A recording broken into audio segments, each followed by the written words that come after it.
Hey everybody, happy Sunday. I hope some misfits come in. I forgot to share this out on my community tab or on anywhere else I share it out to. Yeah, I got tied up with the littles and time got away from me. Sorry for being a little bit late. Um, it's been raining for hours, and of course, Papa decided he needed to go out in the pouring down rain. Yeah. Okay, take you into the intro, and I'll be back to say hey some more.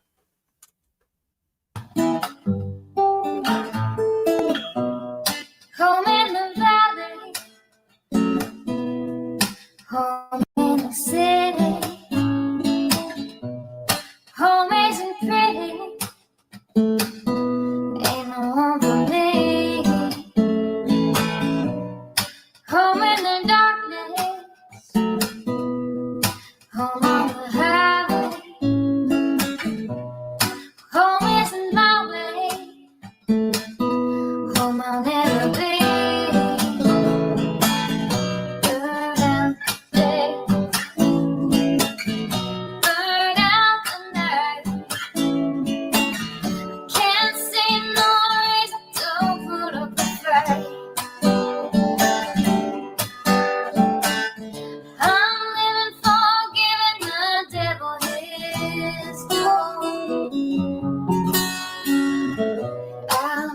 I'm burning for you.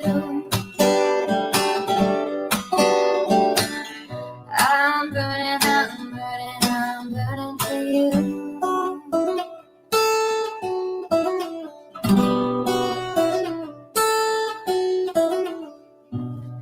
Time is the essence. Time is the season. Time ain't no reason. Got no time to show. Time everlasting. Time to play these sides. Time ain't on my side. Time will never know. Burn out the day. Burn out the night. Now I want to tell you what's wrong from what's right. I've seen suns that were freezing and nights that were cold.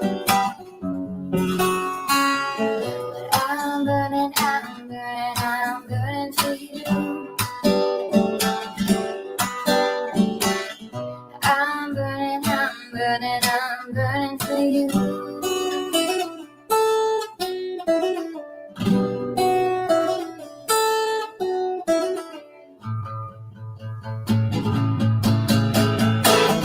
Burn out the day. Burn out the night. Can't see no reason to put up a fight. I'm living for giving the devil his due. I'm burning for you. I'm burning for you. I'm burning for you.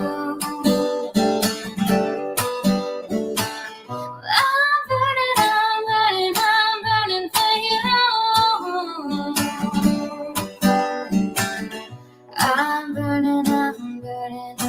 burning for you.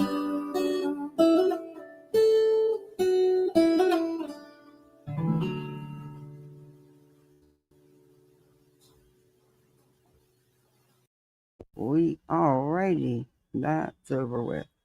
I've got some new songs that have been made for me, and I want to play a couple of them for you. They're short, but they're really and I'm gonna between all of them, I'm gonna try to put together a new intro. I suck at it though. It's gonna take me forever. I know a couple creators that are really good with that stuff have offered to help, and I just may take them up on it because I'm not good at it. Anyway, How'd everybody do today? How was your Sunday? It was Sunday, just a Sunday. I did a family day with me and my daughter. Got a little bit of one-on-one time. We got to go shopping and stuff together. Go to the grocery store and stuff. And yeah, got to go get groceries. Everybody got to eat, I guess.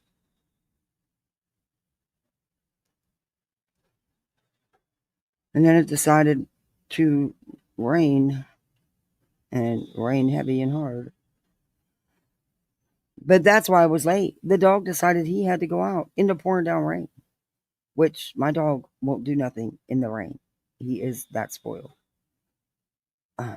Yeah. Anyway, well, part of the reason I was late. Hey, perfectly imperfect. I'm trying. I'm trying. Hey, Miss Brittany. Hey, Salty Mamas. Hey, Ever Lovely. Hey, Patricia. Good to see you. Thank you for the $2 super chat. I appreciate that. Hey, Catherine X. Hey, Candy Rapper. Hey, GM Lovely. Good to see you. Hey, Step, not that Step. Don't side eye me. Natural Mystic. Love the name. Hey, to Jennifer.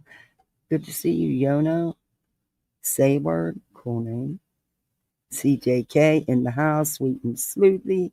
Hey, VXCN. Hey, Purple Dragon, good to see you. GM Lovely. Spilled tea department in the house. Hope you got some. Hey, Jetty. Hey, Hindsight, good to see you. Criminal Med. Always leaving for college. Oh, I remember that. When I had to take my son to school. Oh, empty nest syndrome was bad.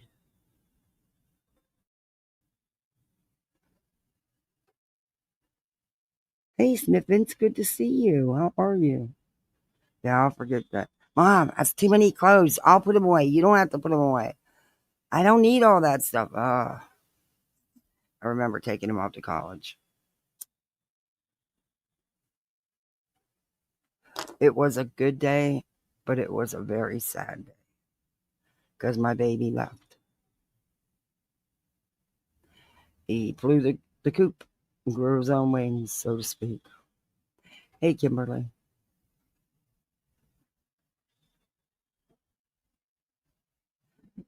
Yeah. Architecture in Rome, Italy. Oh, wow. That's fantastic. Congratulations. That is awesome. My son went to a private school, Division 3 school on a football scholarship. But it was, you know, like 4 hours, well, maybe 5 hours away. But he still, he was in football camp. You don't see them. But who'd ever thought that 5 short years later I'd lose him? It's crazy. Hey, Rebecca. It's crazy. But I always forget to say this stuff, and I got to start doing better at it. Let's do all that YouTube stuff. Hit that thumbs up. If you're not subbed up, sub up, share it out. Memberships, you can become a misfit. The whole YouTube spiel.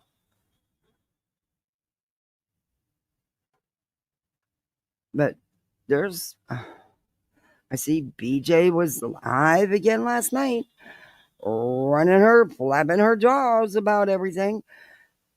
How can you sit there and say you want things to stop when you yourself won't stop? It's like it's a never ending cycle. It really is. I can't find my other glass lens. I broke my glasses. I was cleaning the other day, and I'm glad I had them on. Had I not, I probably would have busted my eye wide open.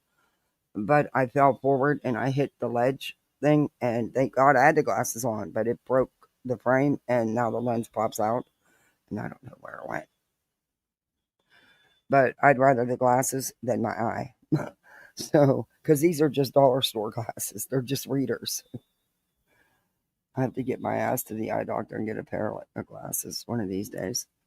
To Jennifer, hugs and loves. Oh, thank you. Thank you for the $2 super chat. Jetty sending love. Oh, thank you, Jetty. Thank you for the $5 super chat. I appreciate you guys. Actually, I have 3 of the goals because Patricia was doing one right at the same time I was setting it up. But YouTube's chintzy, man. Wouldn't even give the credit for that. Makes me mad. Make sure they get their. And yeah. Yes, dear.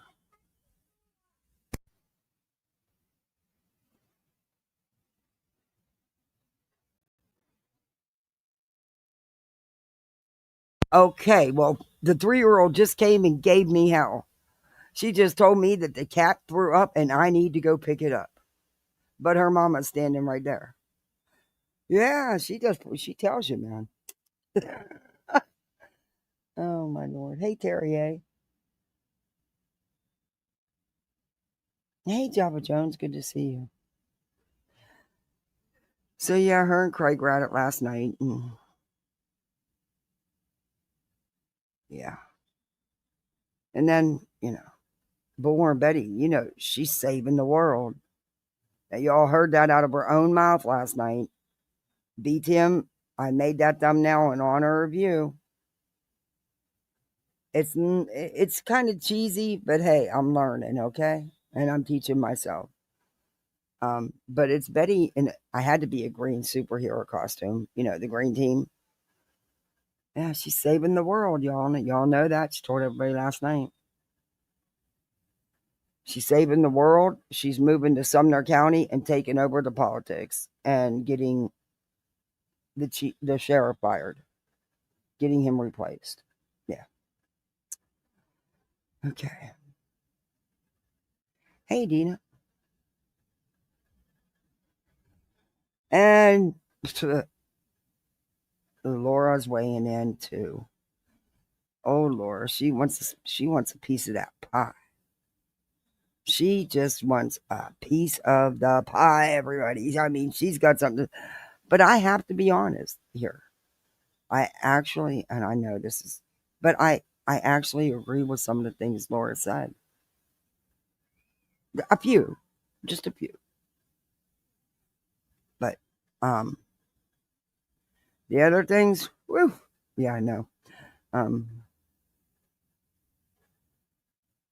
anyway, yes, I watched it. I watched it, and I'm not a huge fan of hers at all. Um, she hit on some points, and I think she was far off on others. But I think it's her version of what she's seeing, and she deals with Brittany on a more friendlier basis than we do. So I watched it with an open mind because of her background and her what she does for a living. Um, yeah, Brittany was a little pissed about it too. Corinne Ahmed, thank you. How your days are softer and brighter than oh God, I hope so soon. Huh? I really need a break. I've got a week that I dread coming up. I don't know how much I'll be live this week. Um, but there's some things I gotta take care of. That I don't want to. But I don't have a choice. Oh, makes my heart hurt just thinking about it. Hey, note to self, good to see you. How are you?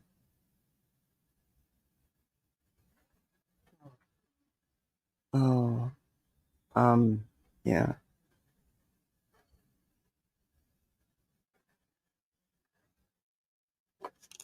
Oh, wild ass pain. Guys, hold on for 1 second, okay?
Okay, sorry guys, I had to take a minute.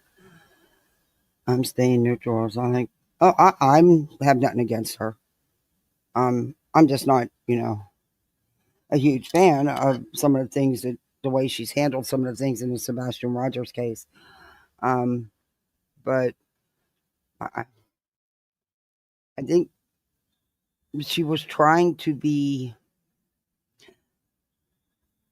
informational and helpful without outright coming out and saying her name and saying, look, this is addressed to you in your situation, or it could be.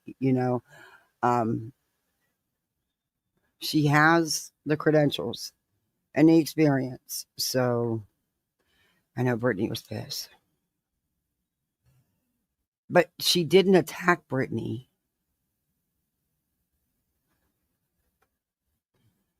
I think she was truly giving her honest opinion and her honest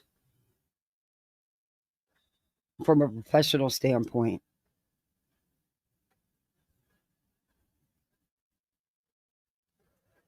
Hey, Darby. Hey, Chantel,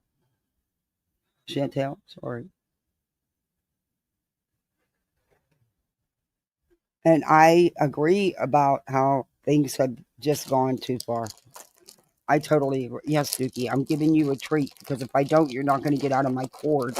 So let me make all the noise in the world opening up this bag of treats for you. But you got to get out of my cord, Sir Duke. Well, I know you don't like these treats, but you know what? I was in a hurry and it's what I grabbed. So either eat it or don't. Your choice. He's mad at me. Hey, B. Tim, it's not the greatest thumbnail, but I made you a thumbnail with the superhero. She's saving the world.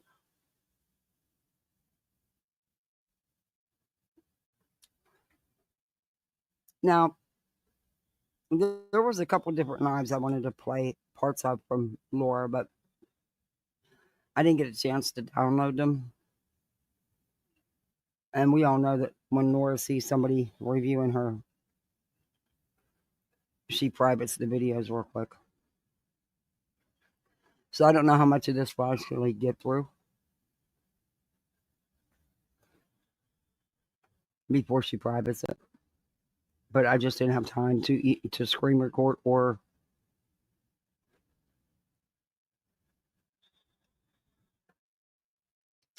apparently Moon was on Britney's. The stuff Laura said in this one right here cracked me up. She's so worried about everybody's money. So worried about everybody's money. I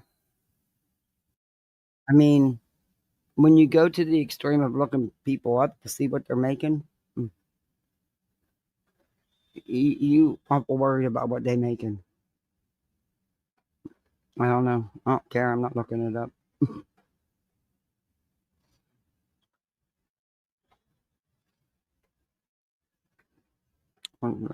instead of a stand by that.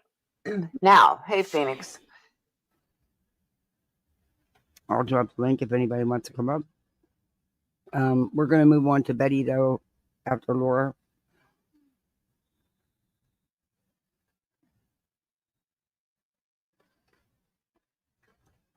Hey, everybody coming in. Do me a favor, hit that thumbs up. If you're not subbed up, sub it on up. Okay, this is Laura's response to Brittany and them and everybody else. Like I said, she wants a piece of that pie. Okay, why aren't you not playing? What is going on?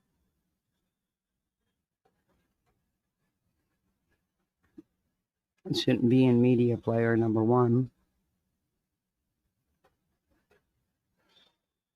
Okay, I officially hate this. Let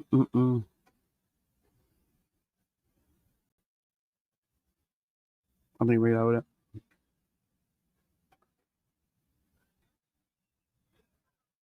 Ooh, the little one's in there screaming. That child can scream. I mean, she can rattle the windows. I'm not kidding. Okay, this should work. A long time ago, and I've told this story before, but a long time ago, John Crimes said, when John Crimes first came to the scene, I don't know if a lot of you guys know who he is. Don't care. He was hanging out with Molly a lot. Transpired. But he had said to me, you know, I don't understand why you don't fake it until you get to where you want to be, which at the time was 100,000 subs. I said, John, I will never fake being who I am. You will never see me like someone to get their subs. You will never see me sit there and beg for super chats for dog food or anything like that. Hey, damn it, Donna. People want to give me money? Great. If they don't, great. I'm okay either way. Okay. You're not going to see me do a bash for cash. What's a bash? You're not going to see me not call something out that I. What the heck? What is a bash for cash? I've heard that several times from people. I'm not doing it, whatever it is. I don't have the energy.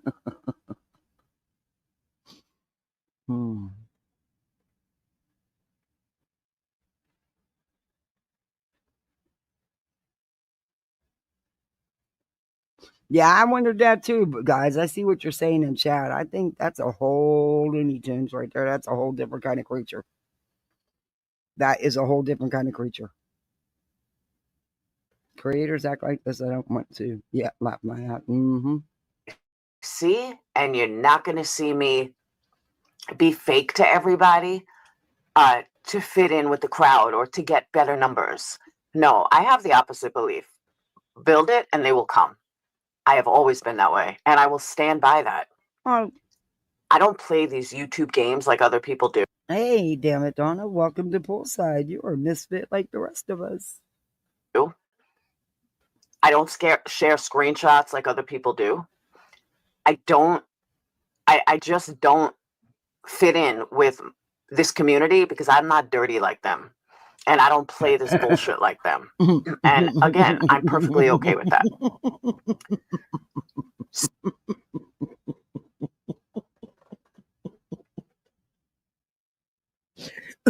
Oh.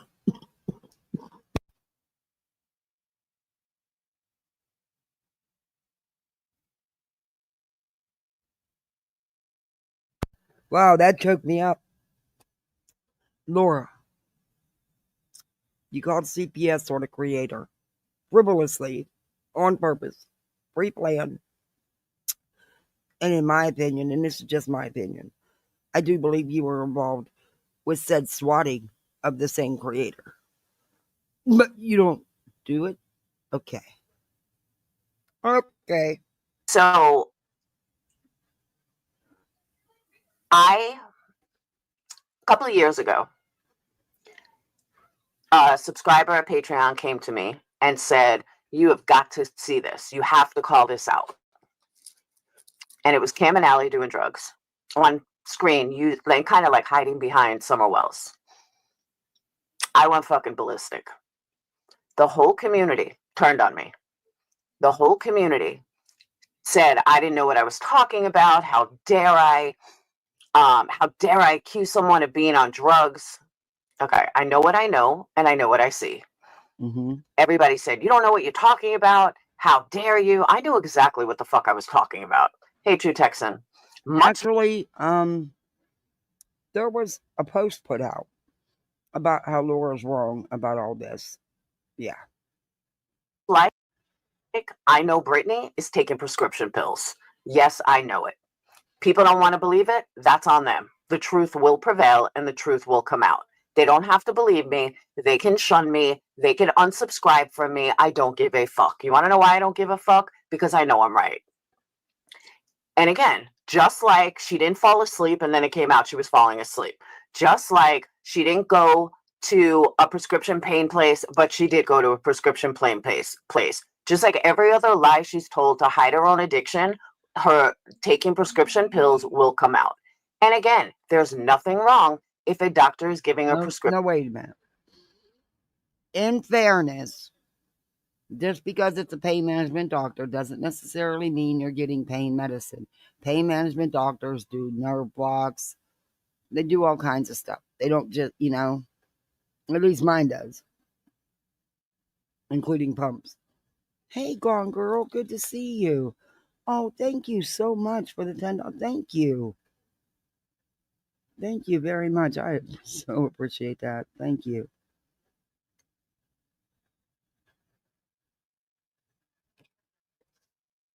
Mm.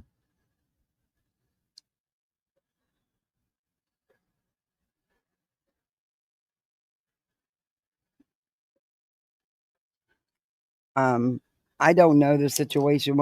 Anyway, let's let Laura talk. Pills. The problem is she's a fucking liar.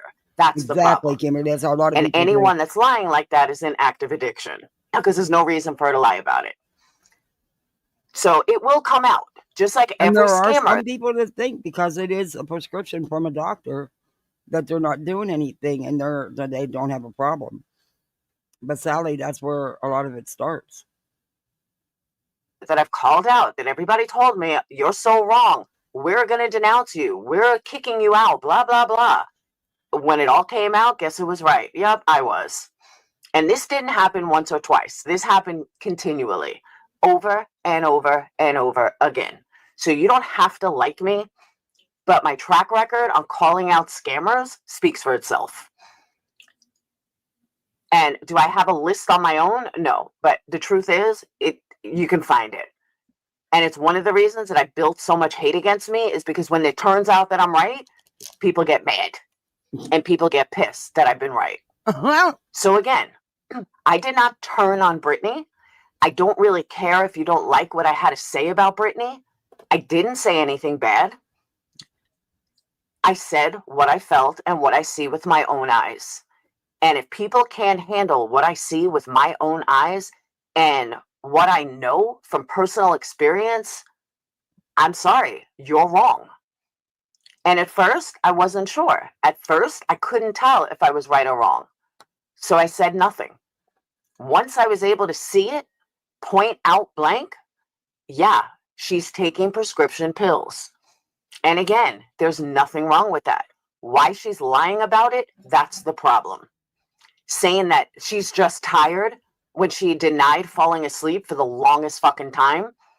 Oh, I thought you didn't fall asleep on streams. Why are you hiding falling asleep? Why is she hiding everything? I'll tell you why, because that's active addiction. People that are in active addiction lie, and more lie. And they lie to cover up. Now, y'all know Laura's an expert, right? You know that. Hey, Lurker. Hey, Mona Lisa. Hey, GA Mom. Hey, Amy. Yeah, Laura is an expert, don't y'all know? Their own addiction. It's addiction 101. So for those of you that are over in Moon's chat that are like, we don't like what Laura had to say, blah, blah, blah. You know what? I don't care.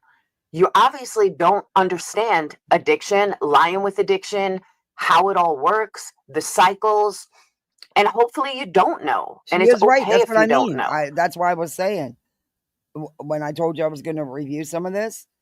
I actually agree with some of the things Laura's saying. I really do. She's right though. I mean, what she's saying, I'm just razzing her about being an expert. She's actually right. Go figure. Where's B Tim? He's gonna flip over. But if you do Hey, know mom of two young men. and you're sitting there telling me I'm wrong, I question how much about addiction you actually know. I am dumbfounded at some of the people and some of the comments that I saw in Moon's chat. And I wasn't even there long. I was only in there for about 15 minutes. Yeah, that's a whole freak show over And there. then Moon does a poll that says, should we block Laura? Don't worry, Moon. I'll never be in your fucking chat again. You'll never hear from me again. I will never contact you again. I will not fuck with you again. You don't have to worry about it. I see exactly what you're doing and why you're doing it, and I don't fuck with fake like that. Sorry, not sorry. Angela was one of the people that just turned on Britney so badly, gave Queen Bee all this mod talk and all these messages and all this other stuff. And sticking up for Queen Bee didn't work out for Moon, did it? Well, now what's she gonna do? So she goes over. So Moon stuck up for Queen Bee. Huh? Okay. To Britney. Hey, pick me. Good to see you. Stoned as a motherfucker last night. It was hard to listen to. Hey, B Tim, are you But Moon hearing admits this? she gets Hey, high. Perrier. Hey, on. Moon admits she gets high. And it was difficult to listen to last night on Britney's. But point being, and now all of a sudden Moon is all rah rah Britney. She wasn't when she was sticking up for QB. True. That's the kind of shit I don't roll with. That's the kind of attitude. I know. How will I ever go on being blocked to Moons? Hey, Chainsaw. You know, and like everyone warned me about Moon and blah, blah, blah. And, you know, I was like, no, I told Sinner he was wrong. And I mean, I'm not saying anything bad about her.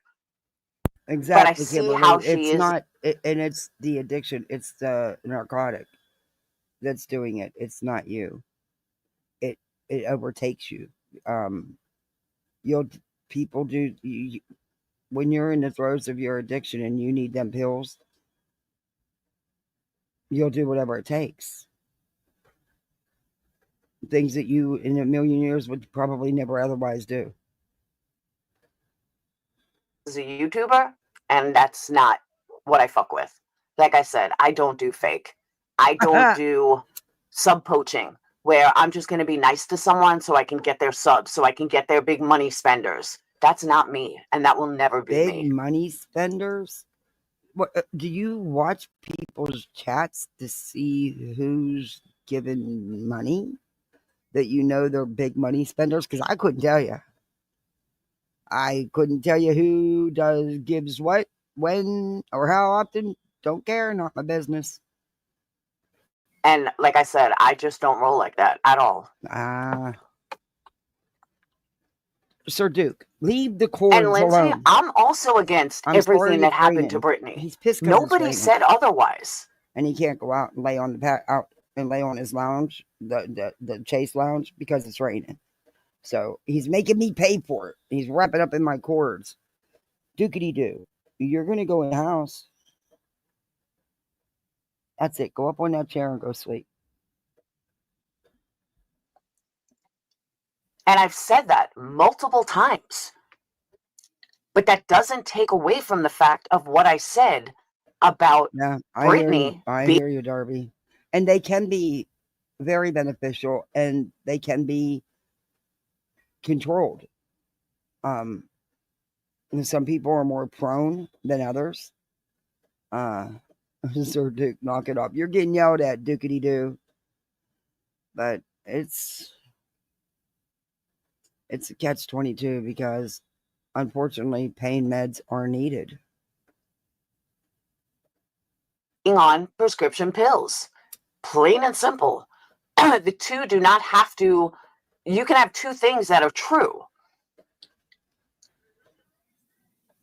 Brittany, it was a victim of harassment, hands down. Totally never took that away from her. But there comes a point in everybody's career, she could have stopped it. But instead, she kept going and going and going and going. Hence, where they are now, where she is now. There's a big difference between being a victim and not aiding and abetting it. And I have said always, she definitely was a victim. But at this point, this is no longer victimhood because she keeps feeding into it. Jules did a live last night that was awesome.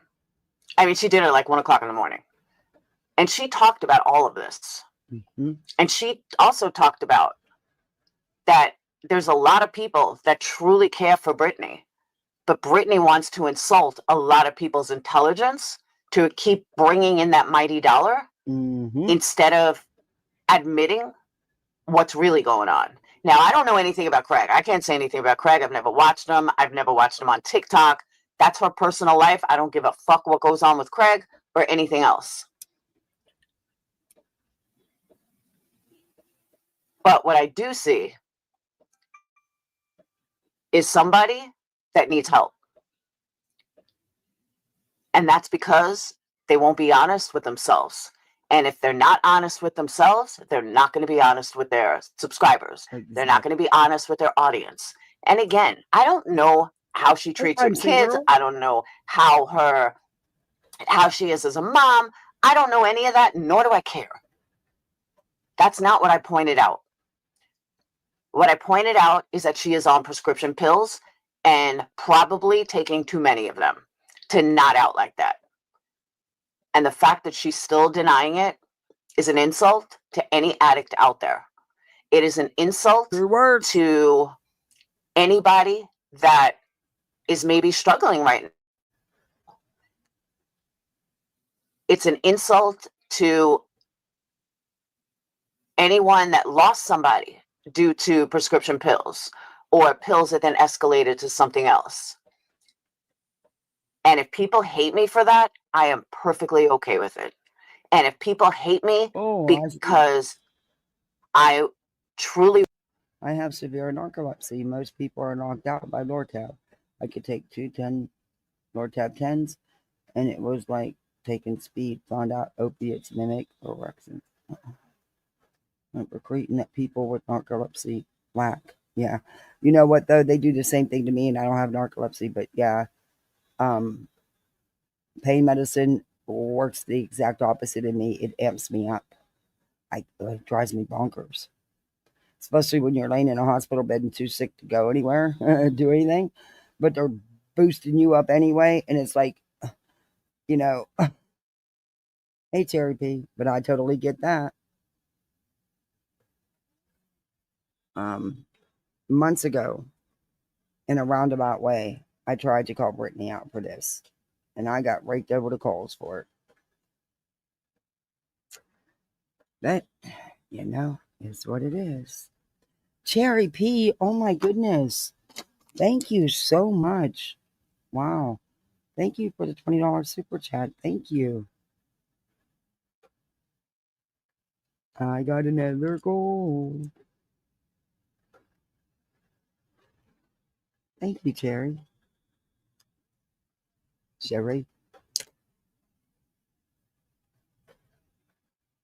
Want her to do step one and own it instead of deny, then hate me for it. I'll be able to sleep at night because I know at the end of the day, I've tried my best to let her know I'm here. You want to talk? You want to come clean? You want to admit it? I'm here. The worst thing that you can do with an addict is sugarcoat it. When you see someone in pain, people say, I don't think she is that bad, or I don't believe she's on any prescription drugs. I think she's just tired. Your lips are not gray when you're tired. Your face and your skin color is not gray when you're tired. And that's not lighting. She's in the same lighting all the time. Mm-hmm. She looked like she was dead.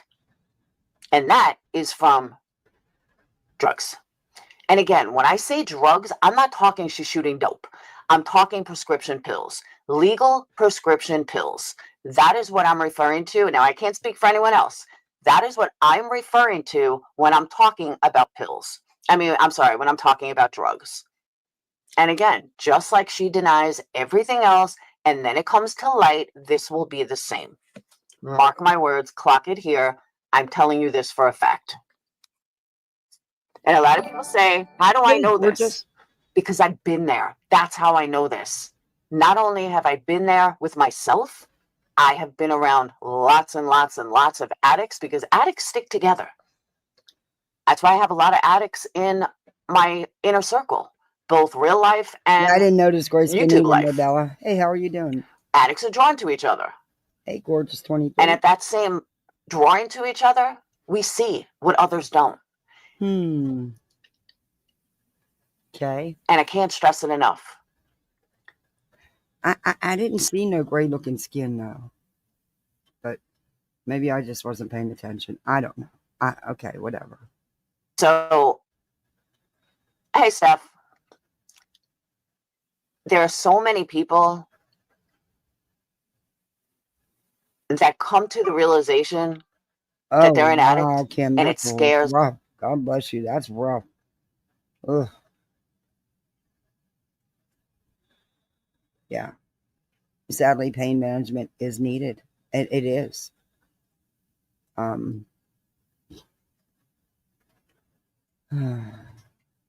fuck out of them.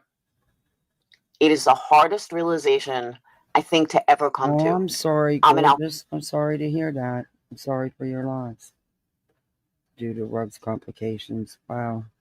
Sorry to hear that. Alcoholic. I'm a drug addict. I'm a cokehead. I'm a crackhead. I'm this. It is the hardest. What's the word I'm looking for? The hardest reality that any addict has to face. The second hardest reality is living life on life's terms.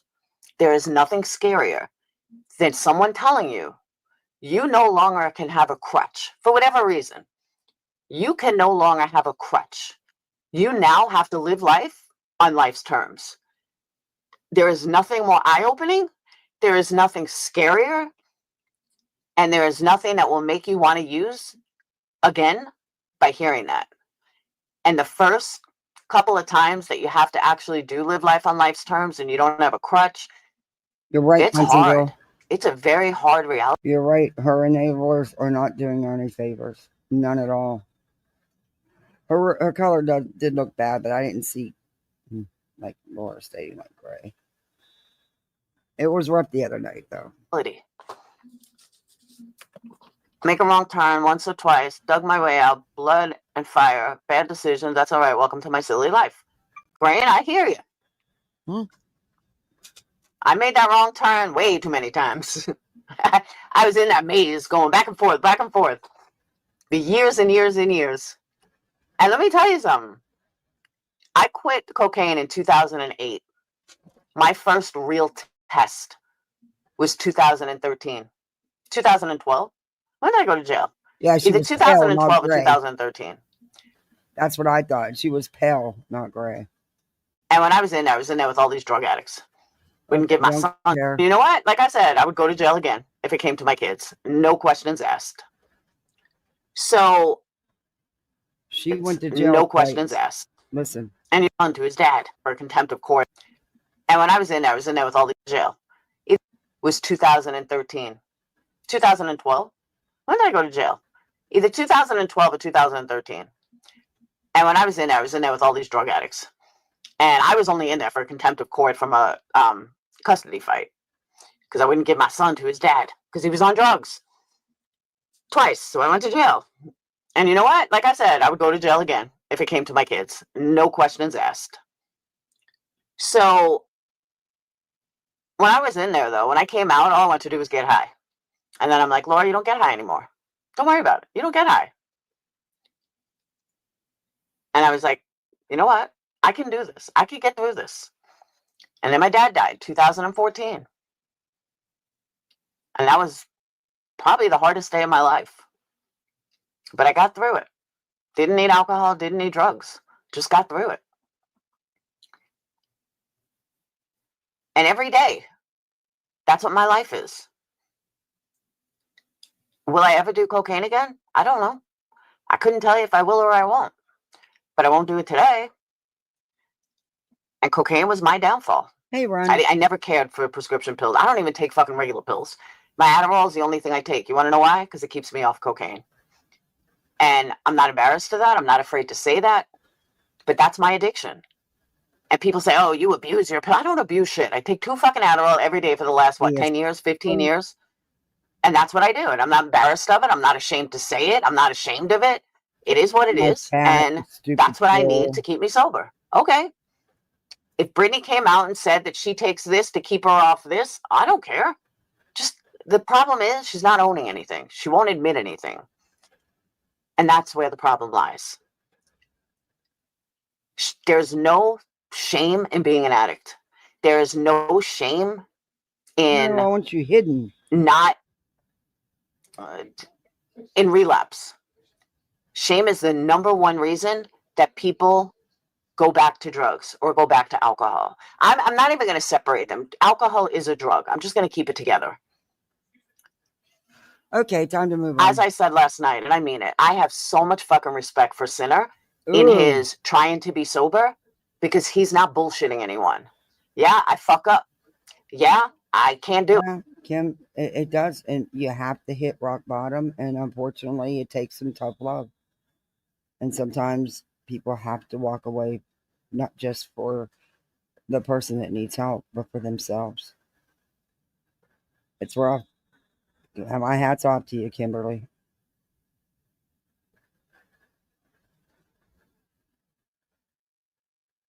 Yeah, I got drunk. He owns it. That is somebody, and I'm not talking whether you like him as a person or not. No, she doesn't, Green. I'm not talking if you like him as a person or not. You can hate him as a person. I'm just talking his recovery, his addiction. Look, he's not in recovery. I don't believe for 1 second he's in recovery. He drinks all the time. That's not in recovery. But that's just my opinion. So respect the fact that he owns it. And him owning his own addiction is the very thing that will eventually get him sober forever. That is what I respect most about Sinner. And that would be for any addict. Nope. I totally agree with you, Runs with Scissors. Never attempted. Nope. He's still drinking all the time. How's that? That's not recovery.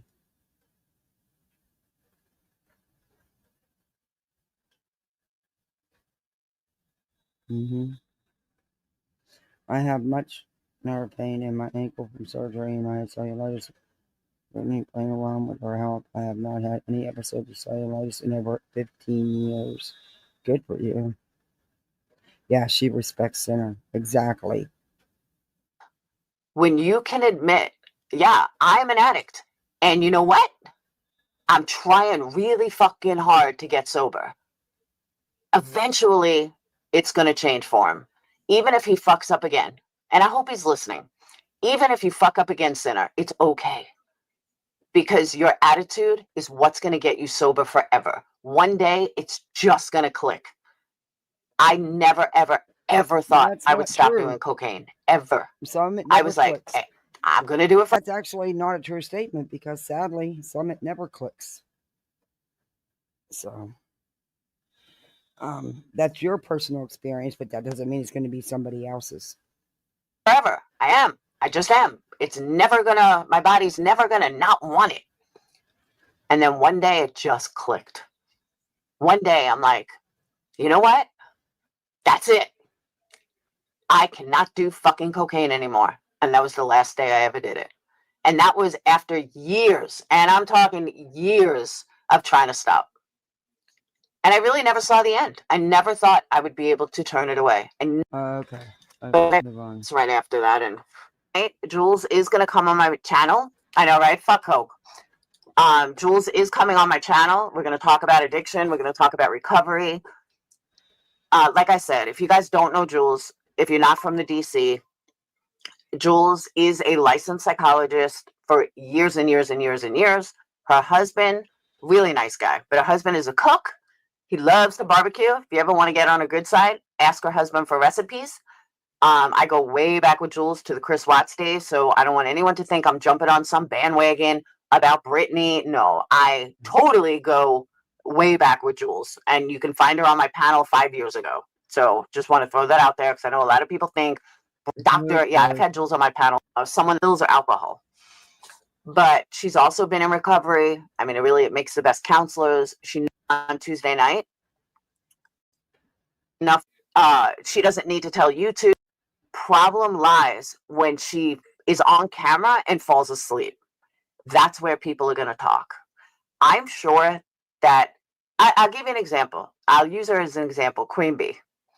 We know Queen Bee is smoking pot, but we don't see it.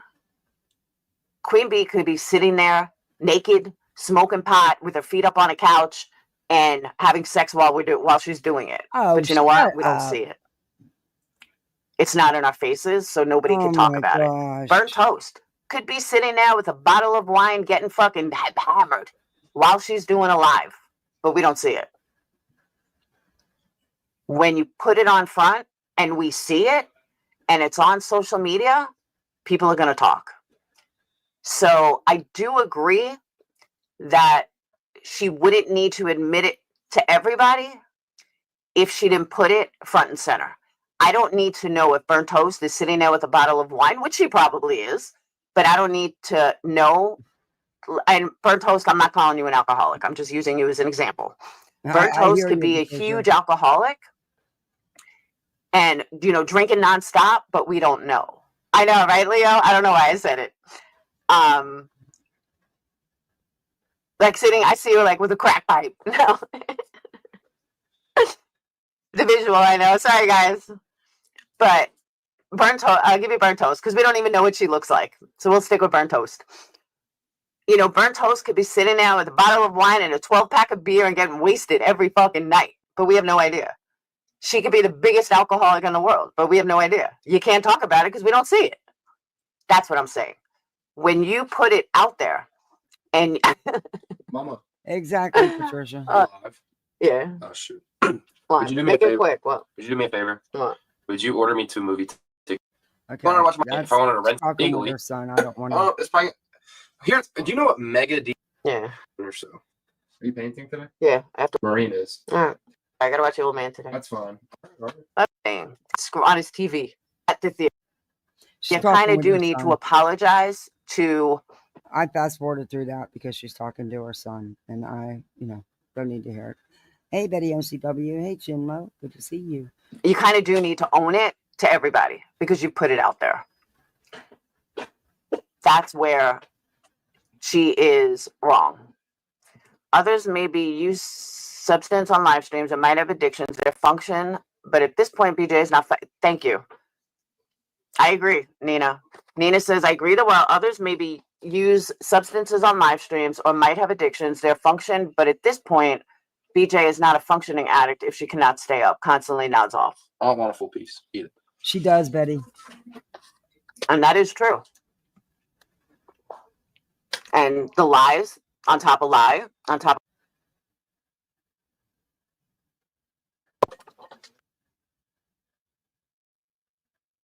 Where'd you go? You pulling a Britney? She keeps lying. And she keeps lying to herself. And she keeps lying to others.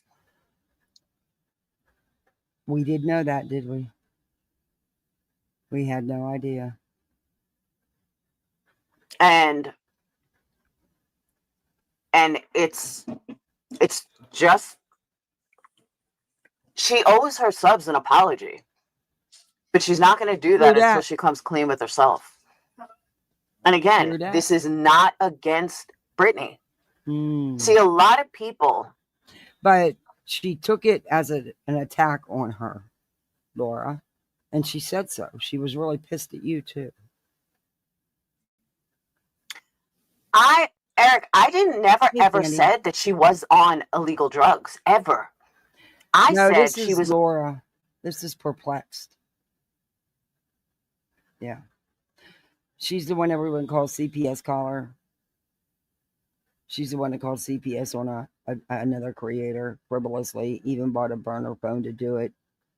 And I do, in my opinion, think she was involved in some way in the swatting of said creator as well. Moon is someone different. On prescription drugs. She's denying it. Craig basically confirmed it and still denying it. Mm-hmm. Sure did. Here's another thing. She's doing all of these live streams with her kid right there. Mm-hmm. That's wrong. Now, at the same time, what goes on at her house is not my fucking business. If she wants to have her kids right next to her, that's on her. I can give an opinion on it. Yeah, that's Moon. That's the other creator that Laura was talking about when she was saying in Moon's chat. Yeah, Moon was on Brittany's. Yes, correct.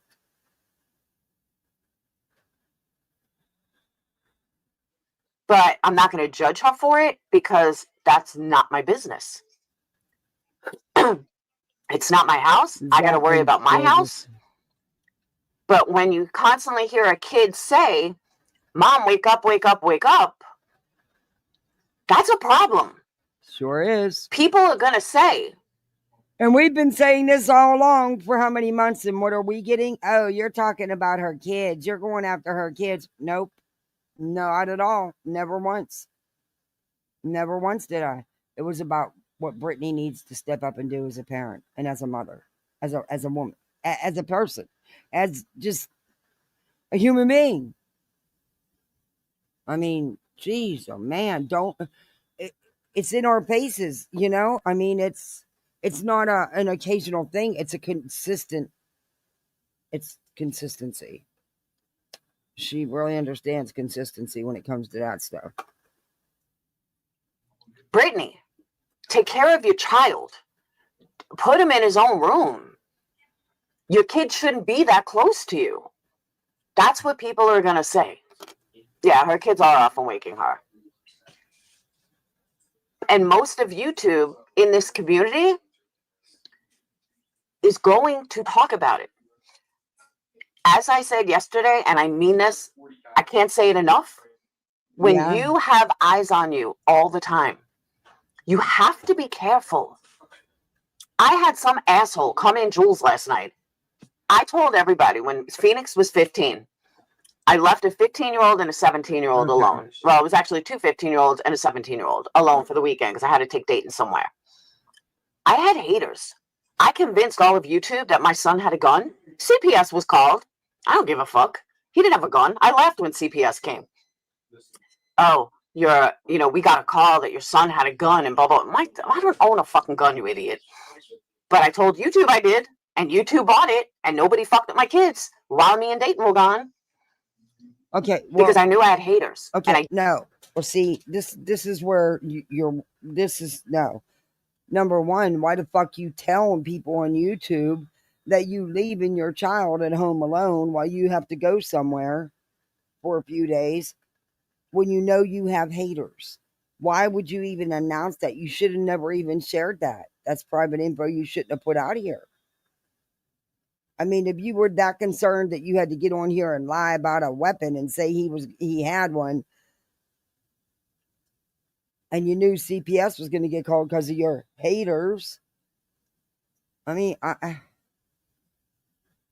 why did you announce it to the YouTube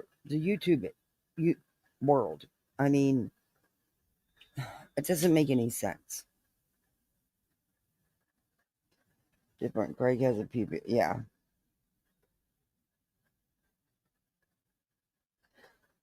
Yeah, that's what I would do, but that's just me. Everybody's different, I guess.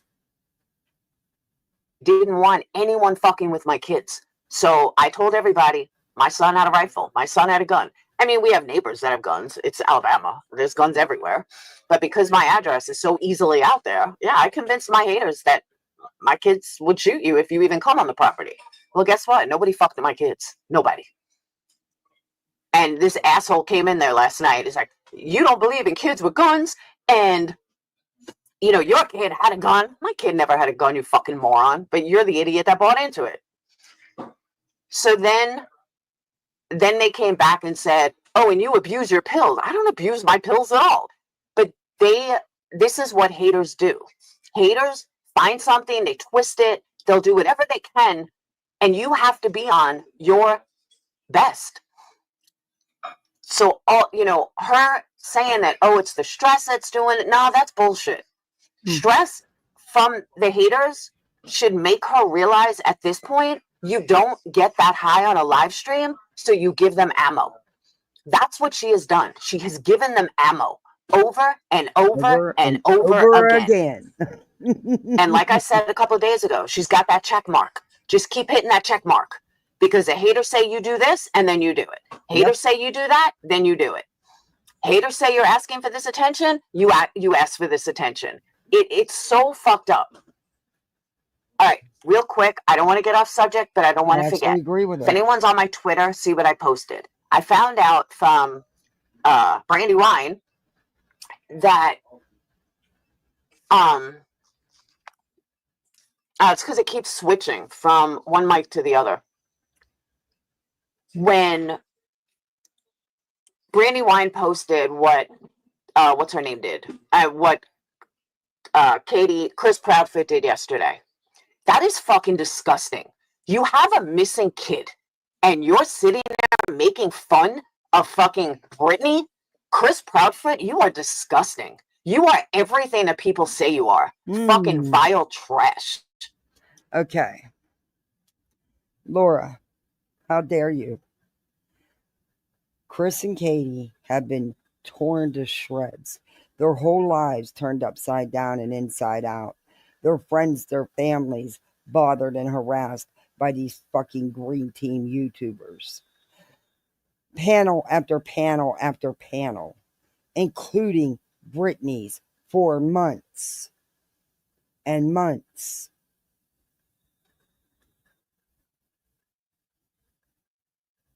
I can see why he's angry. I can see why he likes a little bit of get you back.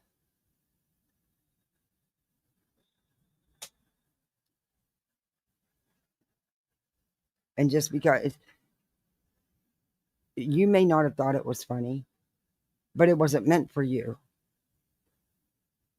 So it really doesn't matter. Just because his son's missing doesn't mean he can't have a sense of humor. After everything they have been put through with this so-called green team, cut him some slack. Cut him some slack.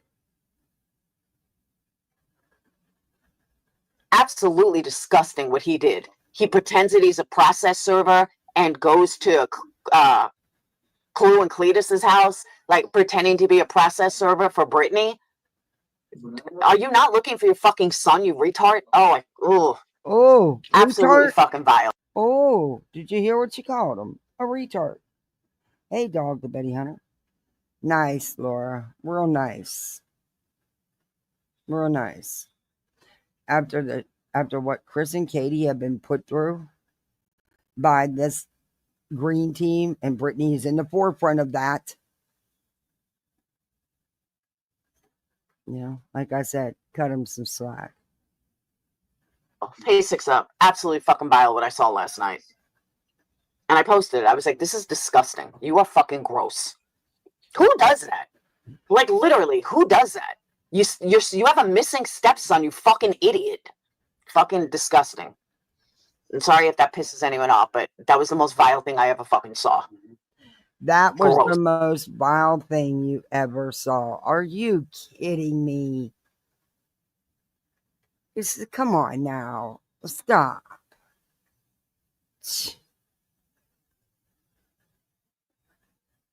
Hey, K-Mash. Oh, he was dressed as Seth?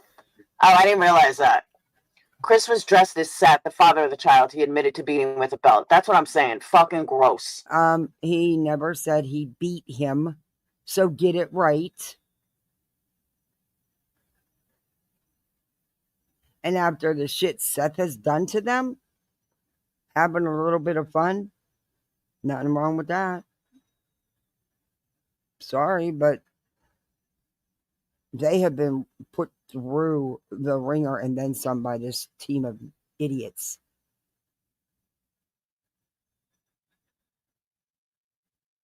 I get Chris's side of it. And I also think it was meant as a joke between them, not you two.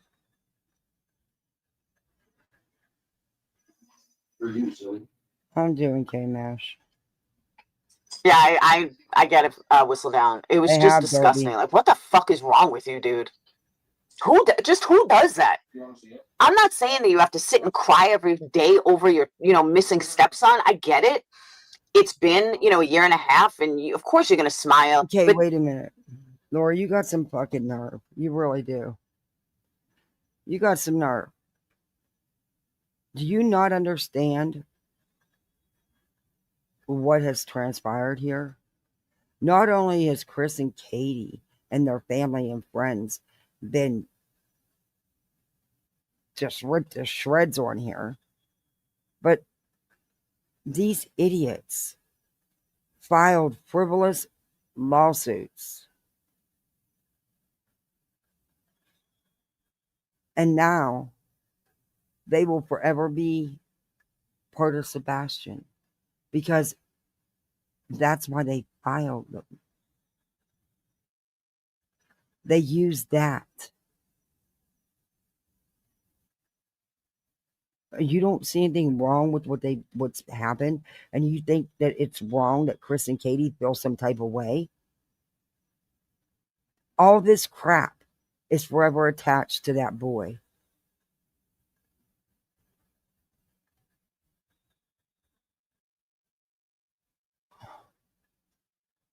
And you think it's the worst thing, the vilest thing you ever saw was Chris pulling a prank on Chloe. Because she's been being threatened with paperwork for a month. By one of the leads of attacking them night after night after night. One of them, the leads, one of the plaintiffs in the frivolous courtship that is now forever attached to Sebastian. And them. All because their son is missing. They think they had the right to try to dismantle these people. And you think he was vile? Wow. Wow. You don't, I guess it's not vile. It's some idiot you don't even know. Well, multiple idiots you don't even know sit up there and say you did horrific things to your child. You murmured your child. You disposed of your child. That's okay though, right? But them having a little bit of a sense of humor, a little bit of a prank on someone they've become friends with as a result of all of this. That's the most vilest thing you ever saw. Oh, okay. I can't. that's not something you joke about. It's just They not. do, Kimberly. It's fucking gross. They don't give two shits. And I don't know. I just don't find that funny at all. Exactly. Thank you for reminding me of that. Guess it wasn't vile that the father of the missing child was on BJ's panel acting like he was, doing his thing, with the hand. Guess that wasn't vile. The way he talks. Not vile at all, huh? But Chris playing a prank on Clue because Clue's been being threatened for a month now with paperwork. That's the vilest thing. Okay. You realize that if the Proudfoots even go to church, they are ostracized for it. They are attacked for it. God forbid they eat. Are you kidding me here? I don't think it was meant for everybody on YouTube. But so what? It's Clue's channel. She can do what she wants. I get it. I get the frustration. I get it. You don't.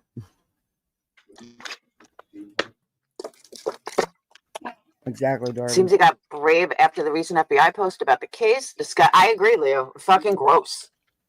And I'm not a Seth fan. Don't get me wrong. This isn't all about Seth. This is about an innocent child who's missing, who's either dead or missing or kidnapped or stolen or something. Yeah, even Don Wells didn't do something as vile as that. Hey, Gigi. It was just gross. Absolutely fucking gross. That's true, 6up. All these parents who hook up with YouTube creators, well, it's bad. It's already been a bad idea. But with all due respect, none of us have done anything to me personally, and I'm just kind of done with the we don't talk to them. I feel for the victims in this and the ones being sued. Not my fight, though.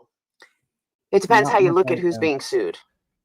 Oh, I agree with you, Bad Wolf. I also believe that they know exactly where he's at. 100%. Oh, my God. At least one of them does, or both of them. So I'm with you on that one. I didn't want to get sidetracked, but I just had to, when I saw someone mention Katie Proudfoot, I just had to put that out there. Because I was just so disgusting. And I just sat there like 3 o'clock in the morning, like, who the fuck does this? Who does this shit? I know, but that Rico was funny. But here's the other thing with the Rico. That shit could have... The Rico was funny. Filing the frivolous Rico, lying in court documents, that's funny.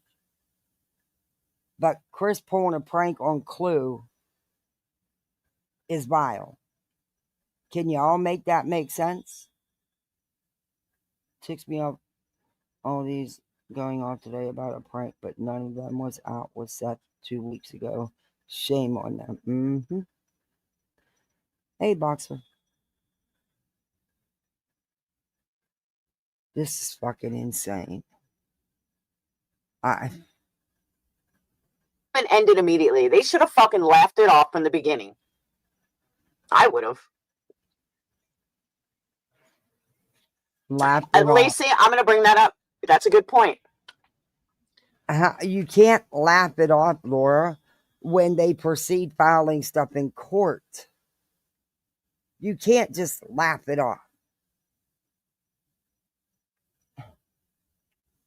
If people know, no matter how much you don't like someone, no matter how much you hate someone, and Patty, I'm talking to you here, no matter how much you think someone is wrong, at the end of the day, and even, all right, to be fair, I don't know if Petty did this before they realized Brittany was getting high, afterwards, if they saw she was like this, if they knew Craig was a drunk, all these factors matter.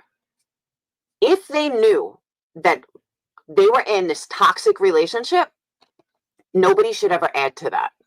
Because not only is it dangerous, but just from human nature, you should not add to the toxicity in an already toxic relationship.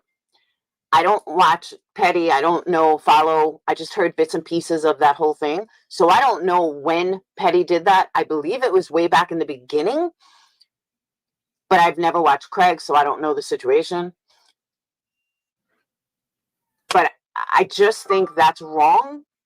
If knowing they were already in this toxic relationship, to add fuel to that fire, I don't agree with. nobody should add fuel to that fire. And I'm not saying Craig is going to hurt her, but just the alcohol, the prescriptions, the kids, it's just a very toxic relationship. And going after Craig and flirting with Craig and whoever, you wouldn't want that done to you. Nobody would want that done to them. Nobody. I mean, imagine if Sinner contacted Queen Bee's ex and started talking to him, or a girl did. She'd lose her fucking mind. But she has no problem when it's done to someone else. And that to me is fucked up. And again, it's just my opinion. But I see completely toxic, unhealthy relationship. But at the end of the day, it's not my relationship. That's her relationship. That's her life, and she's got to live it. And if she wants to be with a guy who's a complete fucking loser, that's on her. You know what I mean? It's not my business. I believe her older kids live with the mom. I remember her saying once, and we're raised by the mom, and she just has the younger ones. So, hey, Eliza. They weren't raised by her mother. She have no problem with it being done to someone else. She participates. That's what I'm saying. Imagine if it was done to her, she would flip the fuck out. See, I don't know if the screenshot is fake. Like I said, I only saw bits and pieces from different creators that were talking about it. I don't know. I don't care. It doesn't matter to me. I just think that it's wrong in the sense of, if you already know they're in toxicity, why add to it? Like, we're adults. I don't believe. And sometimes adulthood gets lost around here. People forget that we're adults, and they just revert back to being a child, and they go back to being, high school. And I don't get it. But in all fairness, I don't know the situation. Maybe Petty did this before they realized how toxic it was. I've never spoken to Petty. I don't know Petty. First time she's ever even in my chat. I have no idea. Because remember, I'm just an irrelevant fool. Nobody likes me. Everyone wants to denounce me. I have no opinion. And so there we are. They forget you're even absolutely 6 up. I guess it could be worse. I could be Ziggy. Then I'd really be miserable. I know Eliza and 6 up just got to laugh at that. All kids should be off limits. I don't care their ages. That's what I'm saying. I don't, but understand too, you can't say that all kids are off limits when people hear your kids. My kids, for example, Dayton comes in here and talking.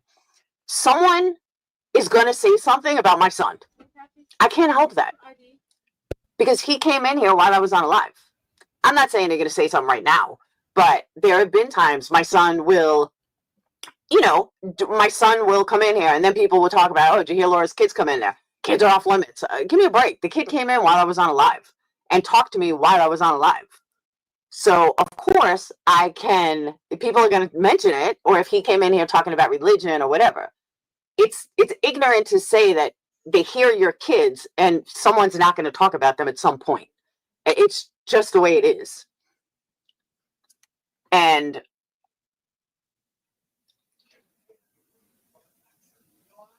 okay, I will address this once and only once. Little Daisy, let me spell this out for you, since you want to play this game. I only know what Brittany said about her older kids living with a mom because Brittany said it. They don't live with her mom. They live with their dad's mother. Always have. That's not speaking of her kids. That's repeating what she said on a public platform. That isn't speaking about her kids. I don't know her kids' names. I don't know what they look like. I've never seen a picture of them. Nothing. Just saying something that she said on a public platform. That doesn't equal, oh my God, you're talking about her kids. No, not even close. People do not need to enhance the background. Oh, Eliza, they did that to me. My boys were having a fight once. One of these idiot haters, who now follow Queen Bee, by the way, blew up the background sound She always manages to get a to jab hear in my things. boys fighting and made a video about it. Clue calling Britney's kids shit put exactly. That's talking about someone's kids. I agree with that. Lacey said, Clue calling Britney's kids shit puzzies and won't amount to nothing is disgusting and acceptable because they hate Britney. Yeah, that's wrong. I couldn't even imagine. Imagine saying that to one of them.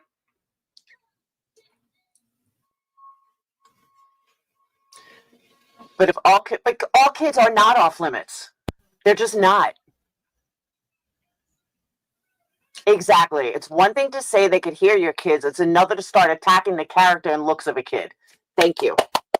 100%, Marianne. But all kids are not off limits.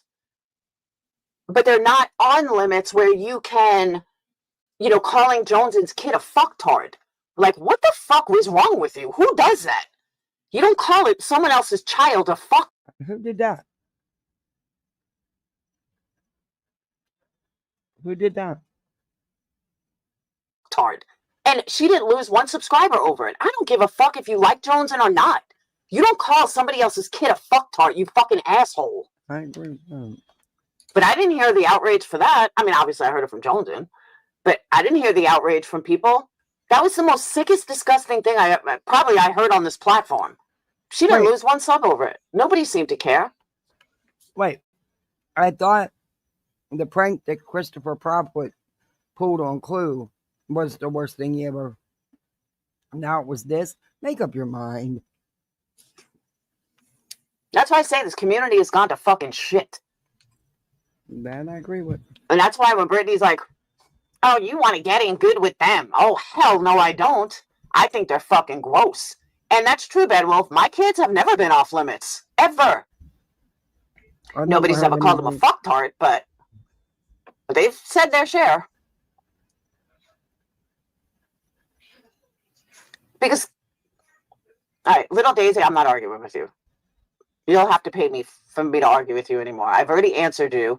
I'm sorry that you're not smart enough to comprehend what I'm saying, but I refuse to argue with you. It gets to a point where everyone that I don't know will have to pay me in order for me to answer them again, because I've already answered you twice. Yeah, Leo. She called Jones's kid a fucktard. I could not believe it. I thought her shit was gonna tank after that. Nope. I was like, damn, she finally, backed herself into a corner. Nope, she didn't. She absolutely didn't. Hey, Janessa. Exactly. There's no harm in merely mentioning kids. So the person that sent CPS on someone and lied and used a burner phone going to be the moral compass, because she's trying to be. That's what I told her. She said she don't do stuff like that. I said, wait a minute. Didn't you call CPS? Didn't you go buy a burner phone to do this? You pre-planned this? And then I truly, and this is just my opinion, but I do believe that she was involved in the swatting of that creator as well, in some way. Fuckstick. I'm sorry, fuckstick. Same thing. Was it a fuckstick or a fucktard? I don't think it was a fuckstick. I think it was a fucktard. Either way. Either one. It was gross. Bree, me too. That's what I just said. That's why I did this whole live. Oh. Leo, she does seem untouchable. I'll agree with that. I don't know why she's untouchable, but she does seem untouchable. I think people are stick. It was a stick? All right, I'm wrong. Either way, it's so gross. A stick. Come on, Laura. I want to get on to bed. It's getting late. It was fuckstick more than once. Either way, it was so gross. Gemma has a really good point. The difference is Brittany talks about what other people say about her kids in front of her kids. Good point. Oh, let me bring up something else. Hold on one second. Do we have to?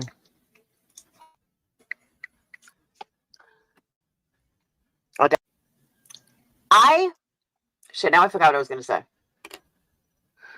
That's nice. I blame you. Let me back up because I totally forgot what I was going to say. Oh, CPS. Yeah, that's what I mean. Why did she tell YouTube her child was going to be home alone in the first damn place? If you have haters and you know, it made no sense whatsoever. Thank you, D. You just reminded me when you said CP.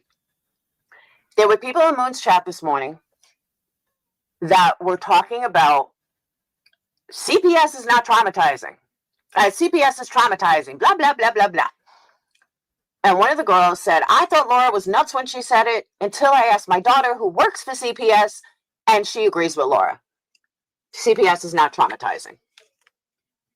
It is 12. Okay. 12, 10.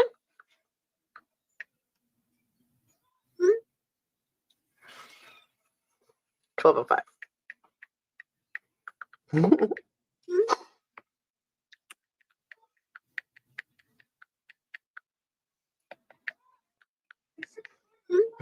All right, I got 5 minutes. I got to get into a show.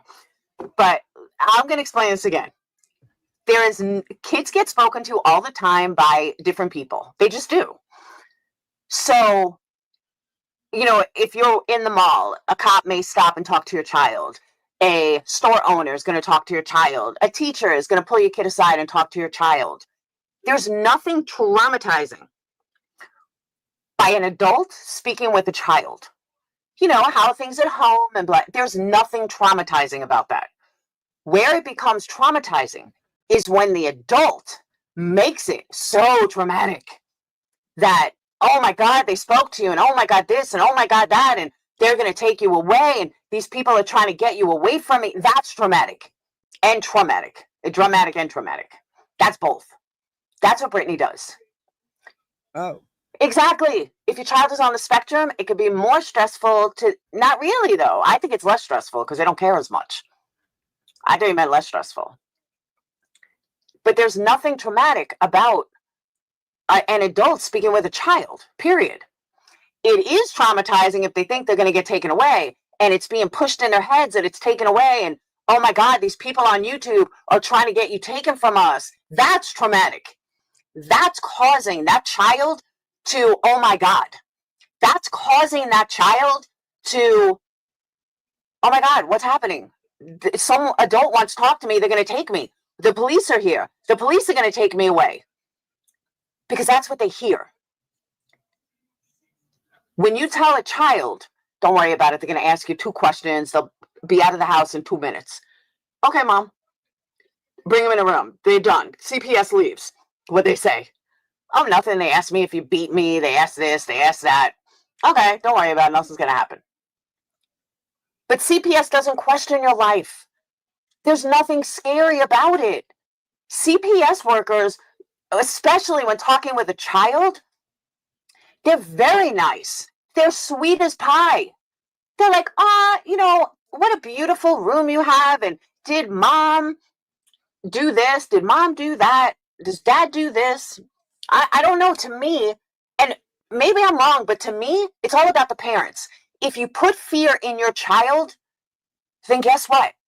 Fear is going to be instilled in your child. Again, Lindsay, my kids weren't traumatized because of CPS. My kids were traumatized because 2 cops were standing at the door and accused my son of raping his 15-year-old twin sister. That's a little traumatizing. That's not their situation. In my opinion, what is... Look, it can be traumatizing depending on the situation and the worker. But yeah, a lot of times the parents enhance that. Traumatizing is the parents that make it traumatizing. An adult speaking to a child is not traumatizing. A cop may be, a cop speaking to a child may scare them. But even with that, if you teach your kid that cops are not the enemy and that cops are good people, then guess what? They're not going to be afraid of cops. My kids have never been afraid of the police. They were a little dumbfounded when, the police standing at the door and that was the accusation. That was a little dumbfounded. But regardless, any other cop, they're not terrified of, they're not scared of. Hey, Sly. But I don't, again, if you're a parent, don't fight in front of your kids, period.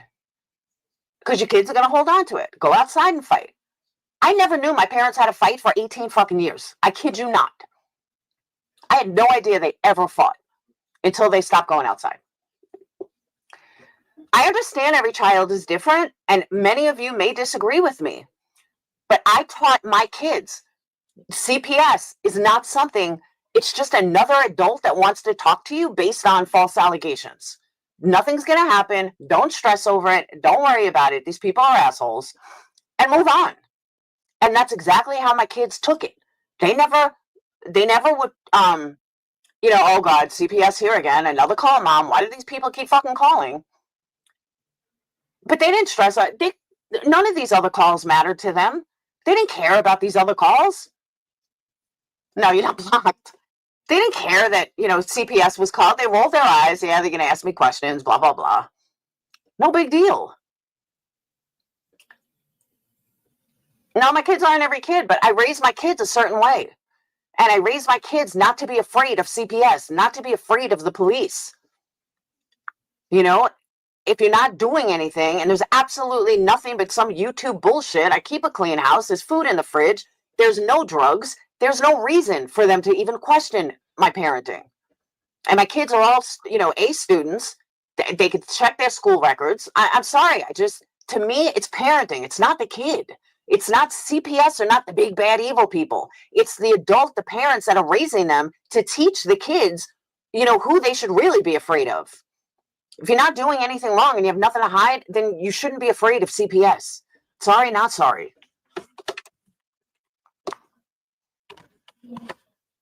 The kids, whoops. Okay, who wants to tell Laura what's the facts? Depends on the kids, depends on the situation, depends on the worker that's interviewing the child, how it's handled. But in this situation, when the parent is sitting there, when telling the child the things that have been, to be scared, that they're there, to take them away, you shouldn't do that. You shouldn't do that.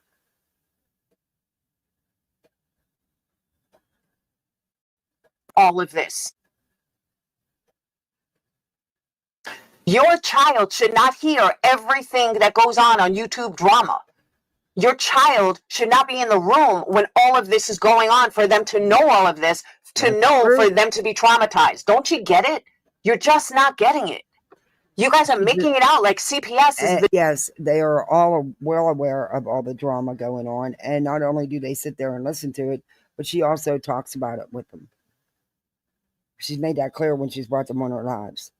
So, it is what it is. No, the parent needs to take responsibility and go into another room. Do not get drunk around your child. Do not be passed out around your child. Do not nod off in front of your child. You're the parent. You're the adult. Act like it. Take responsibility. I do, Bad Wolf. I got 1 minute.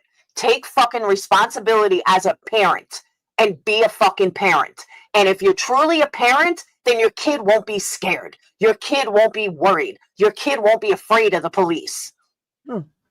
It's just the way it is. And I don't care if anyone agrees with me or disagrees with me. That's the facts.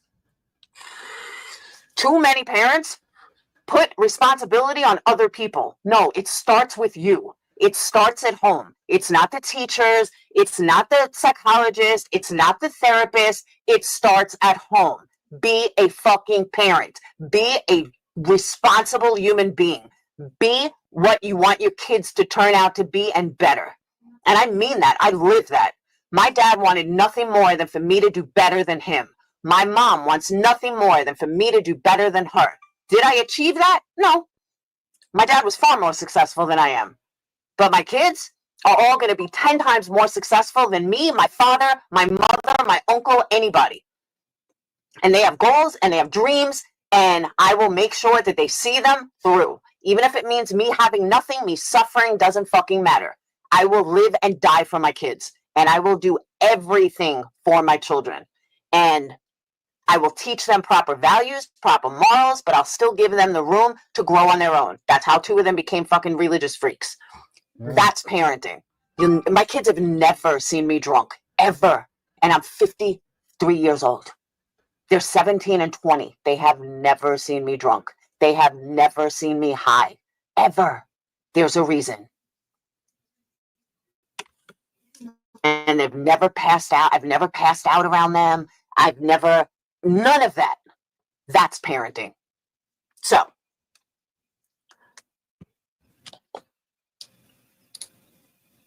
bye-bye, Laura's ghost. Have a good day. I am very passionate today because I'm sick and tired of people. No, she's fucking. Her.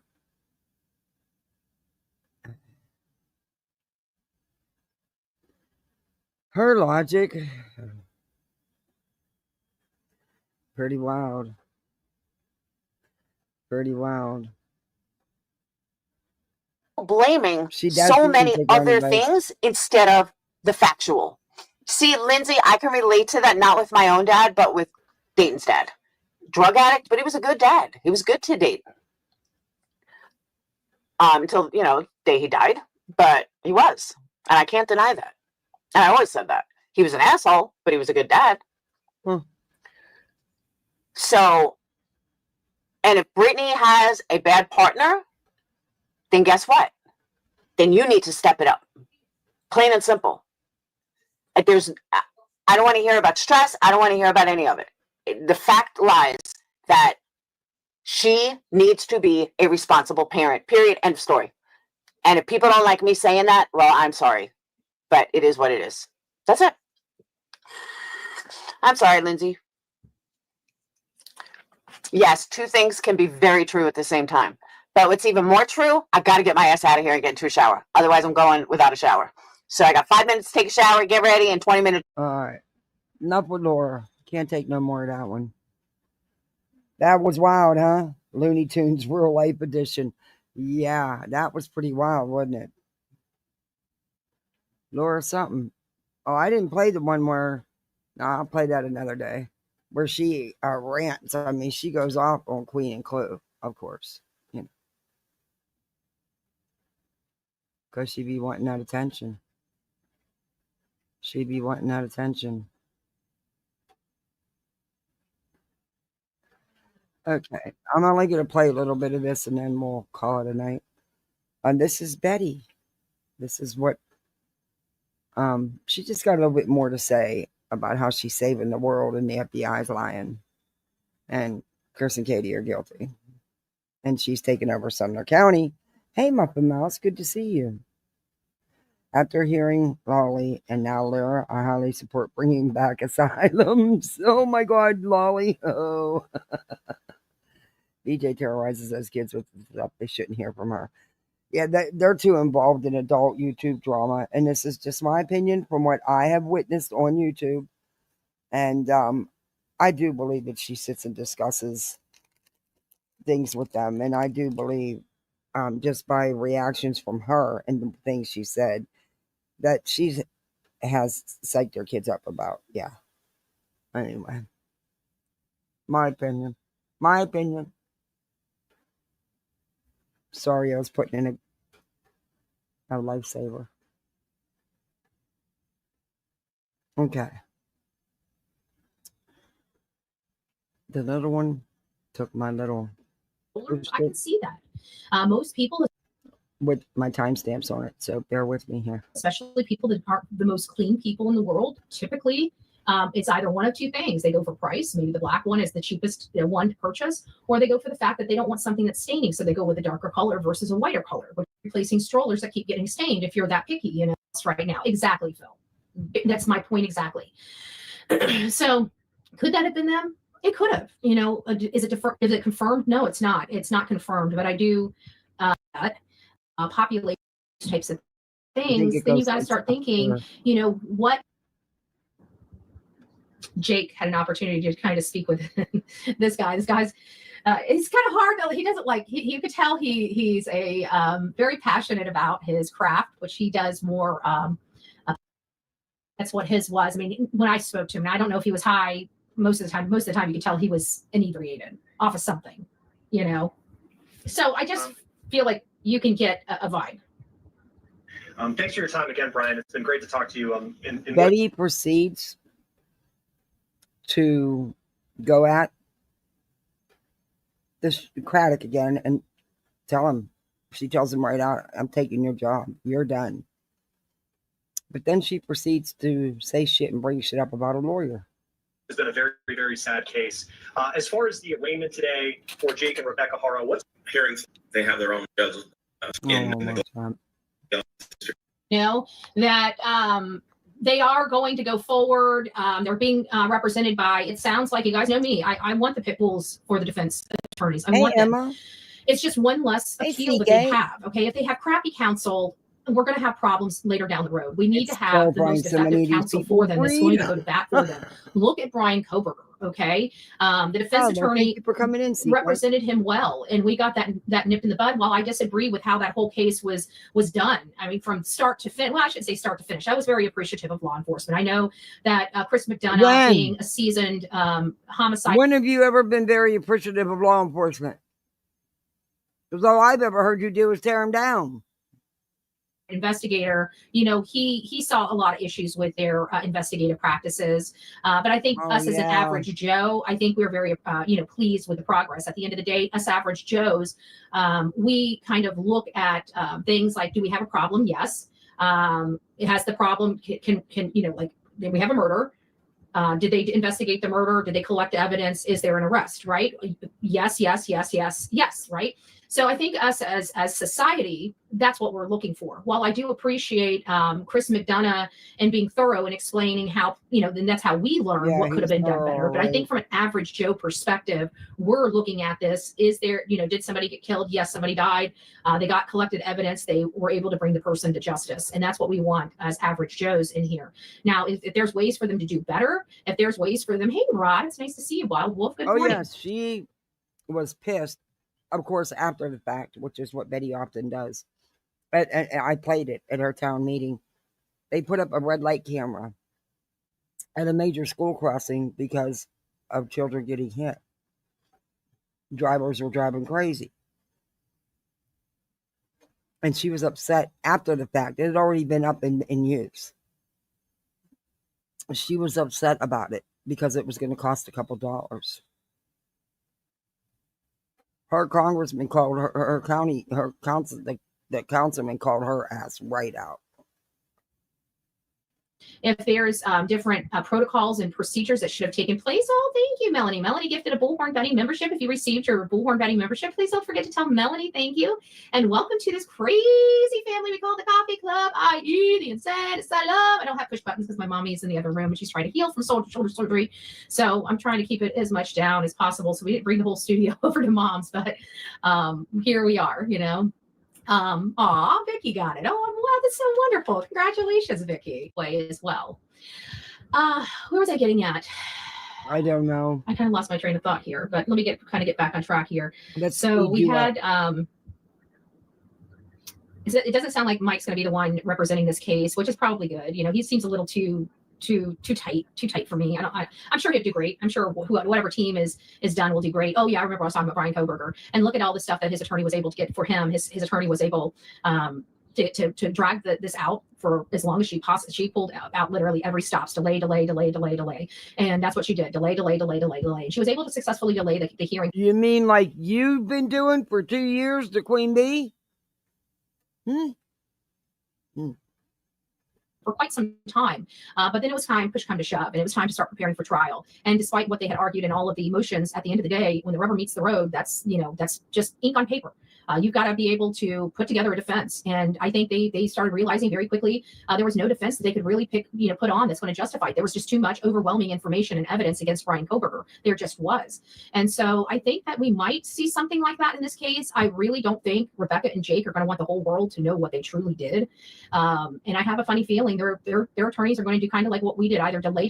But it sounds like from what Mike, I know it starts with an H. Mike Hestrin. From what Mike Hestrin says, they're not interested in making a deal. They want this trial to go forward. They want this trial to absolutely go forward. But just because they want a trial to go forward doesn't necessarily mean a trial will go forward. If both Jake and Rebecca decide to plea out and say, yeah, we're just going to go ahead and put throw our mercy at the court and pray to God we get a life sentence or 25 years, they may do that. But these attorneys, like with the Turpin case, they took that stuff to trial, from my understanding. I didn't watch it. I heard that they were very, very good. Only you guys would know. I mean, to be honest with you, I didn't know about the case. I think we might have glossed over it. Oh, excuse me. Excuse me. I think we might have, glossed over the case at one point because it sounds like something that's pretty shocking, but because of the torture aspect, YouTube has started lightening up some of the stuff that we can talk about, and it's still even hard not to get, a nick against your account, but I just don't care anymore. I've just gotten to the point where I don't care. I'm going to talk about what the heck I want to talk about. Let YouTube do whatever it's going to do. I don't care anymore. But, That's not true. Back then I did. And the issue was we couldn't really talk about children, SA, torture, we couldn't even have those in the same sentence without it triggering something behind the scenes. So now I think because YouTube is in a lot of the content, a lot of the social media accounts realize that there is a big niche market of true crime folks. And we talk about, we're all over the age of 18. We talk about some stuff that's, pretty brutal that goes on in our society. And so they've relaxed a lot of that stuff. When I first came here, it was tough. Like Summer Wells, we had to be very cautious on how we covered that case because there was so much. Are you, what? Cautious on you, how you what? You were a whole clown show in that case. What are you talking about? You weren't careful about nothing. We couldn't talk about on YouTube. And there's still a lot of stuff that we can't talk about on YouTube. And I'm actually, because I still think it's very important information, I think I am going to get a Patreon account. I'll set the amount as low as I can set it so people that want to see the stuff, they don't have to, whatever. But it's just, that's the only way we can talk about some of these things that we're not allowed to get on here. I guess Patreon allows us to be more frank, right? More frank. And so I like that. So we may actually do that because we've had some discussion, like the Bibbs case, the Bibbs Alabama case. I can't talk about that on here. We're talking about SA allegations, front and back. So, those are things that we could be discussing. I could be running that whole entire Bibbs Alabama case on Patreon. So, it's just an, oh, hey, PL Writer, it's nice to see you. Has anybody, just as a matter of fact, has anybody seen Love It, Love It? I know she was going through some tough times. Hey. Going to start a That was one possibility because people are starting to smarten up. If you guys do have your full names on here and you use it for other things, my suggestion would be to change your name. As you know, everybody here has got weird names in here. It's for a purpose. It's because, social media is a dangerous place and you'll never believe the kinds of things that I would never even think of doing people do. So just be careful, be careful on social media. Oh, I don't know Betty. I don't know. I don't think there's much you wouldn't think about doing, Betty. You've done a lot of slimy shit. Case is going to go. I'm definitely confident that the people that need to be there, despite their need to say that they didn't do anything, we know they did. There's no ifs, ands, or buts about it. Their story is full of holes. Doesn't make sense. The lady's walking around with black eyes. I mean, we know that she's getting beat. If she's getting beaten, her son's disappeared, and the guy that she's with has already maimed another child. Well, I'm sorry, the fruit doesn't fall too far from the tree here. I mean, we're dealing with the same scenario. So I think we're good on this case. It's just going to be, I think we're all just waiting with bated breath to hear the reality of what we Who got papers? Where were some? Did you talk about Clue? No, that was just a prank.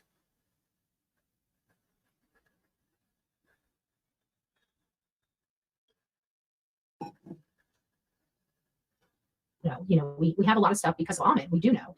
But what are those things that we don't know? Rumble is free for everyone, and they don't care what you talk about. Maybe I'll go over to Rumble. I do have an account over Rumble, but, I don't have a whole lot of viewership on Rumble. So maybe I'll so if you guys are on Rumble, go over there. Maybe if we start getting some more audience over there, I'll start doing more cases over there. That'll be good. That would be good. That would be real good. But as long as we have the audience and people are consuming, what we got, then I don't mind being on there. But as long as we can just talk, I just want a place that we can talk frankly about some of these cases without having to be worried if we're going to be, if our account's going to be banned. I think that's, we don't have any intent to do anything wrong. And I think that should be the number one objective. And people make mistakes all the time. They shouldn't have to lose their account over it. But what was the intent behind it? Is the intent is not to cause problems, then they should take that into consideration. But you're talking to an algorithm, not a person. It just doesn't work that way. But getting on to the next case, because we're not going to be on here too awfully long. I've got a lot of stuff going on. And if you guys weren't here for last night's show, I found out that not only did my mom have surgery, my best friend had oral surgery. And I said it was Wednesday. But she Not that I'm aware of anyway. said Thursday. And I just didn't, I couldn't remember what day it was because I was exhausted last night. But it was my mom telling me the 4th and my best friend telling me the day. And I just got all kinds of confused. So after I got mom situated and, food made and everything like that, my best friend called and she's like, how's mom? I'm like, mom's doing well. And she just sounded funny. And she's like, well, I had, my oral surgery today. And it was really bad. And she's like, I already had to go back to the dentist. She's like, I'm in a lot of pain. I'm like, oh my gosh, I just had to profusely apologize to her that I forgot. So we ended up going over there, taking care of her, came back. Mom stayed with Delilah. Her nerve blocker was still working, but I still worry about her. I'm just so scared she's going to do something wrong. But I've read the paper. She's supposed to be moving. After, not tomorrow, but Sunday, she should start doing some roll down and keep her hungry and miserable. That's my solution. Expect a bullhorn and they can rock back and forth. All right. So that's the strategy for the babysitting. Whenever make sure mama does all the physical therapy and she get out of the swing. Go to bed. There you go. We had some response from the FBI on Sebastian Wayne Drake Rogers. The one thing I noticed that they got some of the information wrong. Like the very first thing out the gate on their post is February 26th. 2024, or excuse me, 2025. It looks like they went back and updated it since then because I'm here now. And this is the one they dropped yesterday, but I looked at it and I'm like, it said February 26, 2025. And I'm like, oops, they made a mistake. But the good news is already this morning. It was probably just a typing mistake, Betty. That's it. That's all it was. Have corrected it. It's now officially February 26, 2024. So speedy recovery. No, I don't think so. Thank you, Love Bug. Liza, well, listen, I when I read this, they're putting the statement. If you're talking about last night, no, that was a prank that Cletus and Chris did on Clue. Yeah, no, that wasn't real. Oh, but check this out. This is not their statement. This is Sumner County's statement. I think they called Sumner County and said, look, we need to put something out. Like, this is, I don't know what they said behind the scenes, but I think the FBI reached out to them somehow and said, like, look, guys, we're sick of hearing about nobody getting any information. Because everything in here seems like the statements from SCSO, which are the people that are corrupt. And they're explaining even the flashlight. The flashlight, I'm sorry, I watched the video. You are not going to convince somebody like me that works with cameras and lighting every single day. Literally cameras and lighting every single day. You're not going to tell me. And you suck at it, by the way, Betty. You do. Betty, you aren't seeing shit in those videos. You guys have made up so much shit you don't even know what you're looking at. That is some type of light event from a camera and no. I don't care what your pedigree is. I don't care if you're law enforcement or not. I deal with video cameras every day of my life. I deal with lighting. I deal with shadows. I deal with everything every day of my life. You are not going to convince me that this is a reflection from somebody's headlights. No way. No way. And not only that, the only way those lights would move is if you have a moving object with lights moving. Okay? If you had a reflection and nothing is moving, that reflection is staying stationary. Okay? How would I know this? Oh my God, I work with cameras every fucking day. That's how I know. That's right. Betty, you're on your phone. You're not working with cameras. Shut up. Oh, pause on point. That's a good screenshot. That is a good screenshot for a thumbnail right there. I need to get that. Watch, it won't work for me.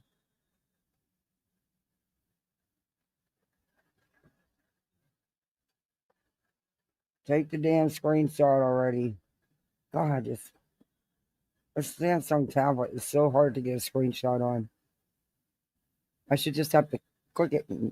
It's a pain in the ass. Finally. Okay, I got it. Yeah, that'd be a good thumbnail.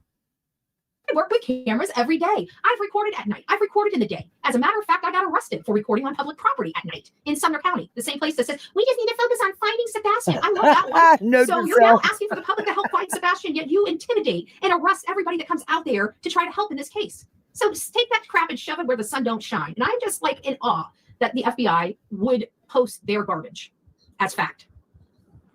But go back and read it. And these are the statements from the FBI. They called and got an interview with the people that are handling this from the SESO and TDI. And they took it and compiled a statement for us to read because they know that we need to have something.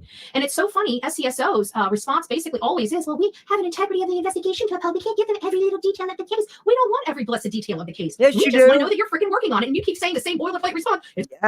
Yes, you do. Oh, wow. That's an even better pause. Oh, shit. Wait till you see this one, guys. This is an even better one. I got to get that. I'll be sitting here taking fucking screenshots all night. I got to get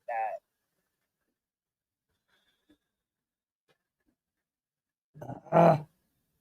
Don't want to take it for me.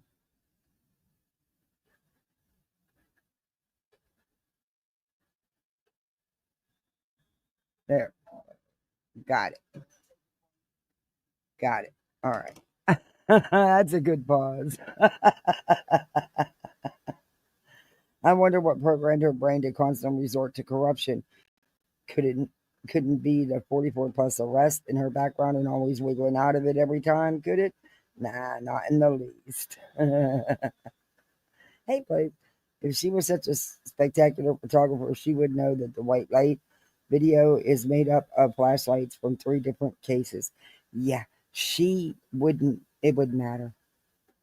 It wouldn't matter to them. An active and ongoing investigation, and we're making sure we're following up on every lead is not good enough. Not after 18 months. And clearly, the FBI agrees. Otherwise, they would have called your sorry asses for a statement. So they put a statement out. Because No, that's not true. The FBI actually made you all look like idiots. you're too incompetent to write your own damn statement, or too broke, or just don't give a shit. Maybe a combination of all. Maybe a combination of all.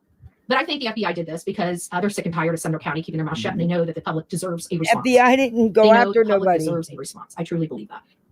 Would you like? Oh, that's not a. That's my iPod.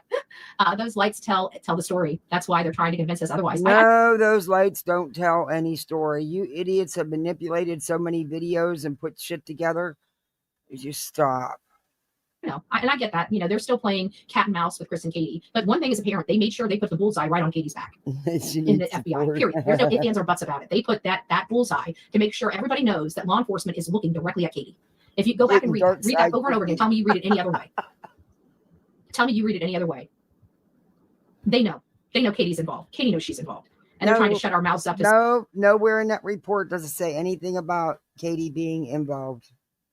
Nowhere in that report does the FBI point the finger at anyone. Say, they're not talking. Nah, I don't really give a crap. I don't care about Katie. I don't care about Chris. I don't care about Kathy. I don't care about Terry. If they all went boom tomorrow, I wouldn't care. I would not lose any sleep.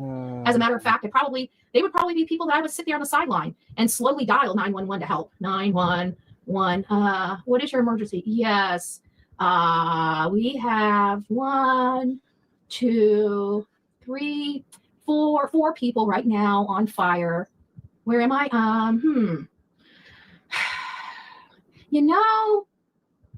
This is a little tricky. I might be somewhere in Sumner County. You know what? She's such a sick, twisted individual. I believe she'd do that too.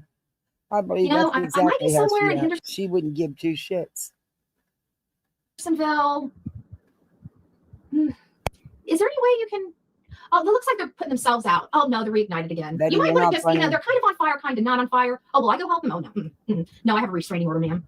Yeah, because I use hashtags. My hashtags are lethal, so I'm not going to be able to go over there. No, wait a minute. No. Last night you said that they arrested you because you were putting signs up on property. Now you're saying it's because you used hashtags. No, you got arrested because you violated a restraining order, a protection order, Betty, that I believe has been carried over. I think that you've had court because the cases were reopened, and I think they were extended. No. Hey, Georgie. I still don't know where we are, but don't worry about it. Looks like they're all lashed now. Have a great day. God bless. Oh. Yeah, I probably wouldn't be there. The lethal hashtags. illegal hashtags. My pee is too valuable, okay? I'm sorry. My pee is golden. It's not going on them to help them, okay? I know they're probably into that kind of stuff, but I'll let them burn, baby, burn. They're doing enough burning of their own. So, but they go through here. Actually, so if you guys haven't done a damn thing. It's idiots like you who lie and spread misinformation and harass, threaten, and stalk them. Had an opportunity to read this, I'm going to go ahead and read it for you. It says on February 26, 2024, Katie Proudfoot went to wake up her 14-year-old son for school. To her surprise, he was nowhere to be found. Sebastian Wayne Drake Rogers has spent the previous day with his mother. The pair shopped at department stores, played video games at a bowling alley, and had dinner at a local restaurant before heading home for the evening. After returning to their home in Hendersonville, Tennessee, Katie and Sebastian prepared for bed, saying goodnight somewhere between 9 and 10. That's inaccurate because Katie has always maintained that that child went to bed, her son, Sebastian Wayne Drake Rogers, at 9 p.m. Okay, Period. and they said between 9 and 10. There's no ifs, ands, or buts about it. So now they have an hour window here. Oh, Lord. This is the problem I have in the next sentence because we heard it was a thud. Well, we heard it a thump, right? And went from a sound to thump. No. She was asked to describe the sound, and she said, well, it sounds kind of like a thud. That's where that came from, Betty. To a thud. That's not what she told law enforcement. And it's making me believe that maybe Sebastian was shot. Because this is what Katie's actual statement was. Katie told us a little bit before 10 p.m. What did she just say? What the? We heard it was a thud. Well, we heard it a thump, right? And went from a sound to a thump to a thud. That's not what she told law enforcement. And it's making me believe that maybe Sebastian was shot. Wow. Because this is what Katie. Now she's saying he was shot. Yeah, she said it. She said it. Wow. Betty.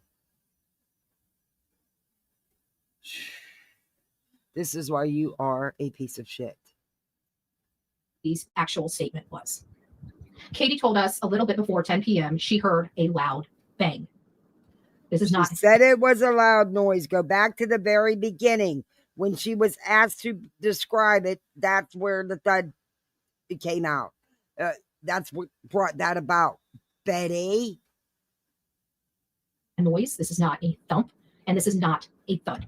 Hey, little Her C, statement. Thank you for Katie coming told in. us a little bit before 10. She heard a loud bang coming out of Sebastian's room. So she yelled out and asked him if he was okay, which he responded and said he was okay, according to Detective Brandon Carter from Sumner County Sheriff. I hope they sure did get them renewed. To go to bed because they had to be up early extended. for school the next morning. At this point, she should have been on the phone with Chris Proudfoot. Chris Proudfoot never indicated out of a year and a half that he ever heard these statements come out of her mouth. He's never acknowledged hearing any of these statements, ever. Just to let you know. And this apparently, they've acknowledged him to who matters, law enforcement. You don't matter. He doesn't have to acknowledge anything to you. They acknowledged it to who matters, law enforcement. Evidently, Betty. Would have been the loud bang he should have heard. He never acknowledged the loud bang or thud or thump or whatever, the noise. He's never acknowledged that. Yet he was on the phone. He was on the phone by 9:46. So all of this happened while he was on the phone, yet he has never talked as if he's heard it or seen it. None of it. But that's the one thing that was much different from everything that we have ever heard about this story. And it said she heard a loud bang. Bang. Not sound, not thump, not a thud. She told law enforcement it was a bang. Problematic for me. Katie called her husband, who was out of town in the South week, and they said that they spoke, and the two of them spoke for nearly 2 hours. He said he spoke to her. It was over 2 hours because he said he talked to her. Well, it's right about 2 hours. He talked to her at 9:46, and shortly before midnight, they got off the phone. So the only person moving around at that house that night that could have been caught or recorded on the neighbor's camera across the street, that silhouette in the dining room, that could have only been Katie. It could have only been Katie because they're admitting that she was the only person awake and up at that time. We knew that. And that wasn't, and they're not going to tell me that I don't see a freaking silhouette. The next morning was the beginning of what would become a massive search effort. Or they also said before she went to sleep at midnight. So midnight is the key. 9, 10, midnight. Always that those times always stay the same. The information around what happened at those times differ every time one of them says something. No. So here's another. No, it didn't. No, it didn't. No, it doesn't. The foundation of their story has stayed the same. Little tidbit. So the next morning, they begin the massive searches. Katie called her husband and told him she couldn't find Sebastian, that he wasn't in his room or anywhere in the house at Carter. Katie got into her car and drove around the neighborhood and to Sebastian's school, which was less than a mile away from their house, searching for Sebastian before returning home. We know that was all for smoke and mirrors. She needed to be captured, appearing that she was looking for her son, yet she had her entire windows rolled up. She wasn't hollering his name. Apparently, she was just looking like she was searching for him, but not actually searching for him, much like she's done since the beginning, right? She's always hide and try to act like, but never actually does anything. Remember, she's military trained. Oh, she's done plenty. She just doesn't need to tell you what she's done. She doesn't need pats on the back from trash like you. And MMA fighting trade. So there's nobody that would be better at trying to find her son than herself. She could have schooled everybody, all those law enforcement, and when they were starting to talk about him wandering to streams, and she could have said, look, my son's not going to those places. Yeah, I understand the statistics about autistic children, but my son is not that. My son does not go into that box. My son is not an eloper. He knows how to swim. He's not going to get into a pond. You will find him in a pool before you find him in a pond. But she didn't. She had her mouth shut and let them just keep going. You don't know what conversations she had with law enforcement, so you can't say that, Betty. And we all know if he was swimming, he's not going to be in a freaking lake. He's going to be in a neighbor's pool. But they never told them that. Why? Because they wanted to search. You have no idea what they told them. They knew that they were never going to find him. Chris made sure of that, in my opinion. Chris made sure of that, in my opinion. But that's Chris wasn't even in town, Betty. He wasn't even in town. That's been proven. That's what is the most scary, is that bang. So then we find out during this time she calls her husband. In the earlier days of the search, it seemed Sebastian vanished without a trace. This case was this is where the FBI, this is the only remark the FBI makes, and they put a bullseye right on Katie's back. The FBI did, not Sumner County, not TBI. This is FBI. It says, oh no, it is no. Excuse me. No, this case was kind of a question mark, says Nashville FBI Special Agent Robert Barrett. Mom wakes up and he's just gone. There's a question mark, and we've got to figure out what happened. The question mark only grows bigger as the search went on. Sebastian didn't take any clothes. This is from Sumner County. Sebastian didn't take any clothes. Okay, that's not putting a bullseye on Katie's back, you dumbass. Used money or his cell phone, said Carter. His cell phone was and cash were both lying on the desk. So he had cash too.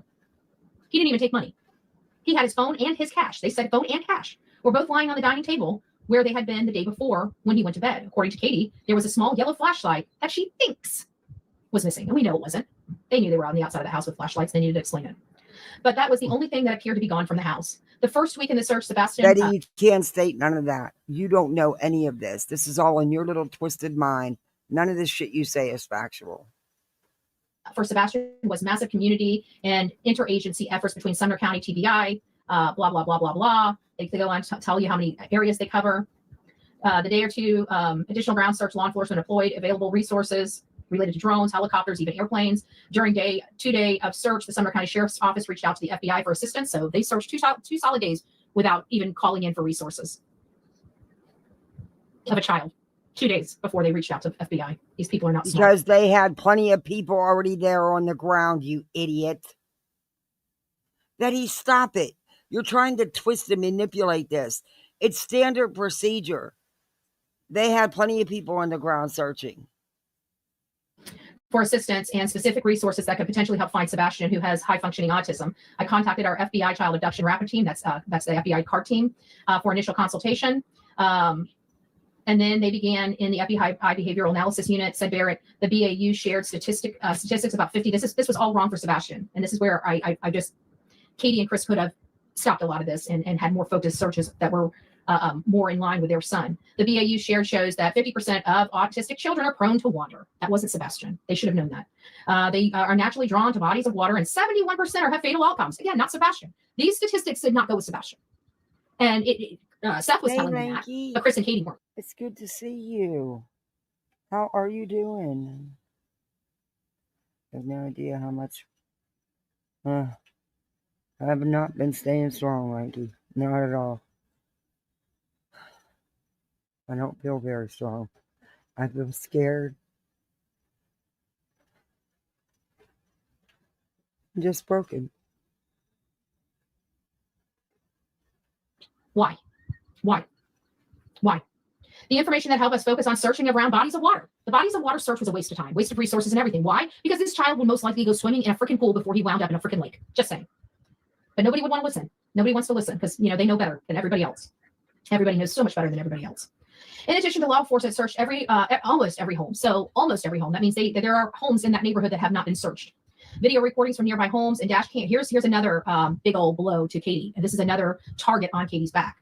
A dashboard camera in Katie's car showed that Katie and Sebastian did not leave. Remember, Chris did try to say it wasn't a dash cam. Well, according to law enforcement, it is a dash cam. So he was playing word salad to try to manipulate the public somehow. Well, apparently this dashboard camera runs all the time. And this dashboard camera picked Sebastian going into the house. That's why I stopped looking at a lot to do with the Texas Roadhouse, because they have Sebastian going in that house that night on this camera, this auto camera, this dash camera. So they say that the dash camera in Katie's car showed that Katie and Sebastian did not leave the house after they returned home from dinner, that no other cars were seen coming or going from their home. They didn't see any other cars coming and going. They were specific from their home.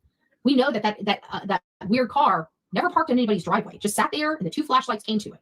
And they're trying to say that was somehow a reflection. Well, where's the car? Because if you guys have ever seen reflections, what is happening? Usually you're seeing headlights moving. So you're not getting moving reflections unless you have a moving light somewhere. There's no moving light source out there. So where are the reflections coming from? That's Again, sweet. I work with cameras every single. She's lucky to have you. That's very sweet. I'm sorry, poor Tower. Yeah. Day. Every day. If somebody also works with cameras every day, tell me I'm lying. I guarantee you probably agree with me. Not very much evidence, none at all. He walked off, right? They're even saying he never left the house. They have no evidence. They have evidence this boy went in the house, but no evidence this boy ever left the house. So anyways, let me read this whole thing in total. It says, in addition, law enforcement searched almost every home in the neighborhood. Video recordings from nearby homes and dashboard camera in Katie's car showed that Katie and Sebastian did not leave the house after their return home from dinner, and that no other cars were seen coming or going from Katie's home during the evening and early morning hours of the night or day Sebastian disappeared. Oh, thank you. Is that Lisa B? Always thank you, love. They said cars, Betty. And Katie and Sebastian together didn't leave the house again. So to Hong's post, allegedly SESO only made statements after DOJ was CC'd on an email, allegedly, and in my opinion. Good. We're not playing anymore with this stupid agency. We're going, like I said, you don't want to really step, you don't want to screw with social media. We've got no time for you looking down upon. We don't care. Law enforcement could look down upon us. We're effective. We're effective, and they in some cases we embarrass them, and I get that. You're effective, and you embarrass law enforcement. No, you embarrass yourself. You're not effective. Well, I'll take that back. You are effective in causing chaos and mucking up cases. You're very effective of spreading misinformation and disinformation in anything you touch. You're very effective at attacking victims and families, friends, whoever. When you're looking for people for years and years and years, and it takes a social media crew going in there to pull cars out of lakes that you guys searched 15 freaking times, I'm sorry that, this is the thing that they don't understand. We hear on social media, they think we're so stupid, but we have FBI agents, we have psychologists, we have behavior analysis, we have speech analysis. Exactly. We have probably better. No one knows that this was planned. No one knows if he went out and met someone. No one knows. People on here with higher degrees of certainty than the people that they use. Period. I love social media. And I love our true crime community. It is a whole bunch of people coming together for the sake of helping in these cases. And sometimes we have to deal with. You don't ever help. You show me one case you've actually helped and not caused chaos. Not been a circus clown, a freak show.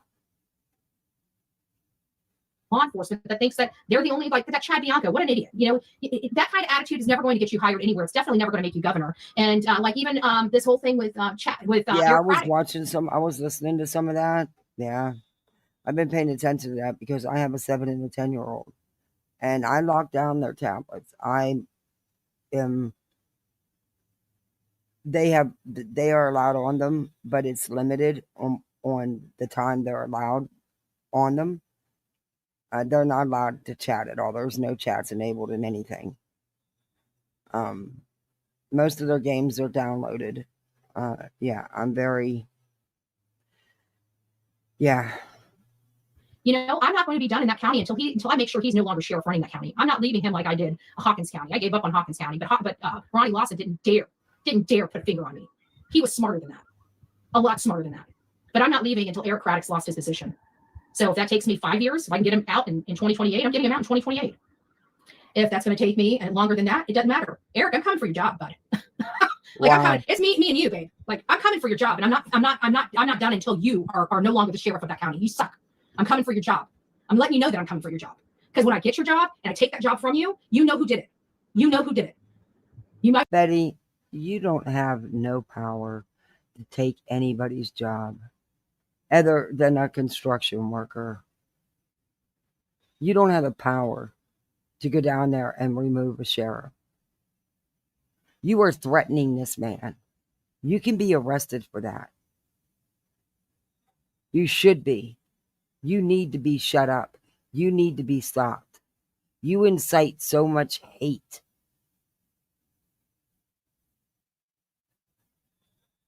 I want to call my county commissioners. Her name's Carol Whitmore and Misty Servia. I went into their board of county commissioners and told them the exact same thing. They laughed in my face. They laughed in my face until they were walking out that damn door. Laughed in my face. In a meeting. And wanted to talk down to me because I have a record. All right, boo-boo. Just remember, you heard it here first. I'm no one to, you guys think I'm something. I'm something, all right. No, you're I'll tell you that, not. but I'm coming after Eric's job.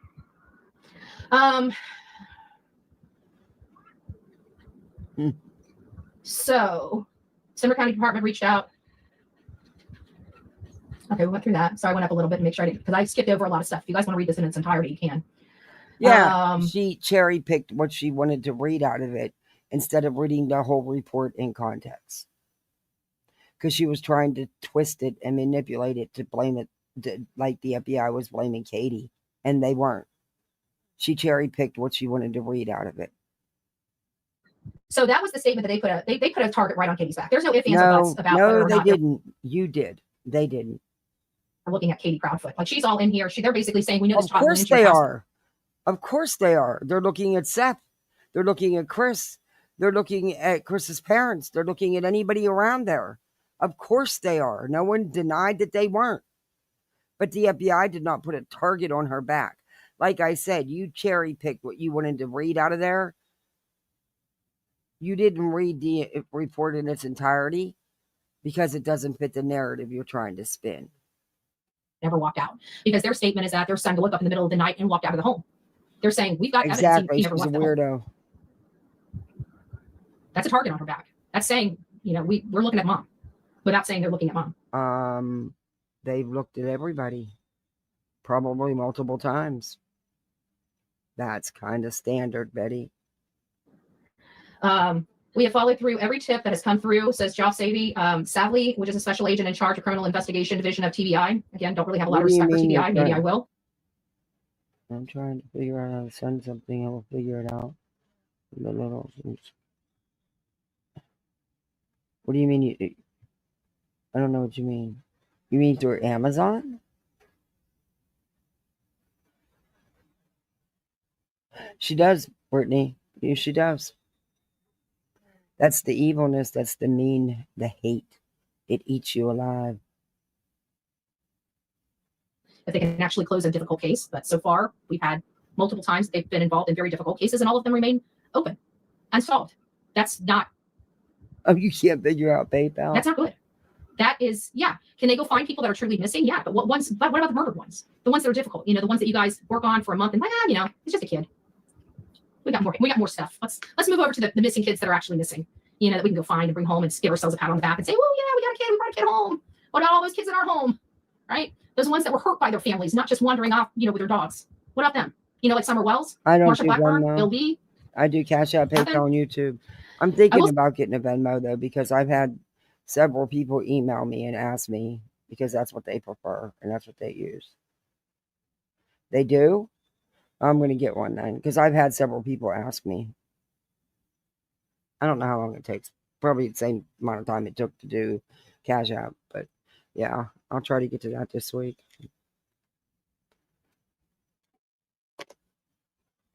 Say I'm very thankful Pete Hegseth came down here or up there. I'm glad he did. I don't think that was, I don't know if that was planned or not. I just have a funny feeling, nobody knew about it. It just seemed like nobody knew about it. Like law enforcement, or the media out there didn't even write an article about him coming there. We've got photos that he was there. But I tell you right now, if Pete Hegseth came to Manatee County, like it would be pretty big news. And no, we're it wouldn't. huge county. No, it wouldn't. Huge news, So I don't know if it seems like we're making enough noise. I mean, I'm seeing people in places that, just seem like Eddie, it would not be big news. Stop it. It would be too much, not worth their time to be at. Like Pete Hegseth could have sent literally anybody under him to hand out those honorary, cadet badges or whatever, but he chose to show up in Sumner County himself. I love that. Exactly, K-Mass. That pretty much sums up what she thinks. I will. It's just going to take some time. I don't know how long it takes, but I have to look into it.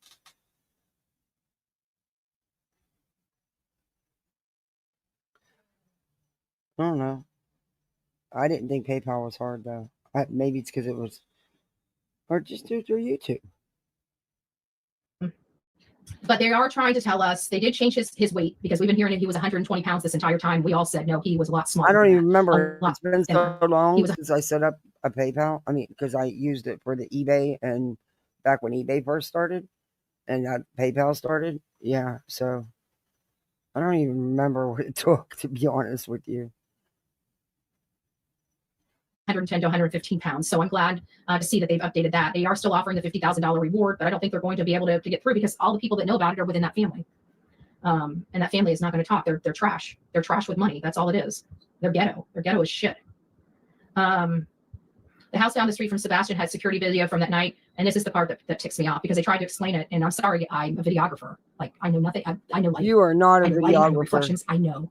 There's something I know. This is something coming from Bullhorn Betty's experience. I know.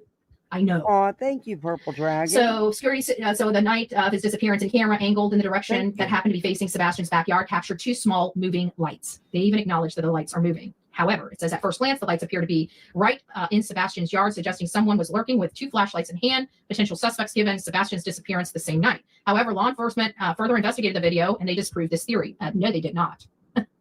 They may say they disproved it, but they'll you know what? If it's no relevance to the case, it has no integrity to the investigation. Problem with it though. With PayPal or Cash App. But I don't use it a ton either. So, years ago I did use PayPal a lot whenever the eBay shit was happening, but that was a long time ago. I don't know. I've never had no issues. But like I said, a couple people have emailed me and asked me, so I don't think it's any different to get a Cash App account, so it shouldn't be hard. I just got to find the time to take a couple minutes and do it. This week's going to be really hard. And when I can, I'll tell you guys more on... I couldn't believe this shit on top of losing my husband. But, yeah. They're saying that it is not flashlights. Then show us. Get on a YouTube and explain how those things happened. They're not going to. Why? Because they know it's bullshit. I know what I saw. I saw those two lights go to a car. I saw it with my own eyes. Lights coming from the side of their house and walking to a parked car. I saw a door opened on that car. Wow. You know what, Nike, you're not the only one who said that. There's another person that, for some reason, they always have a trouble trying to super chat. YouTube is weird. So really? The neighbors didn't keep those videos confidential. They are literally out there for people to see.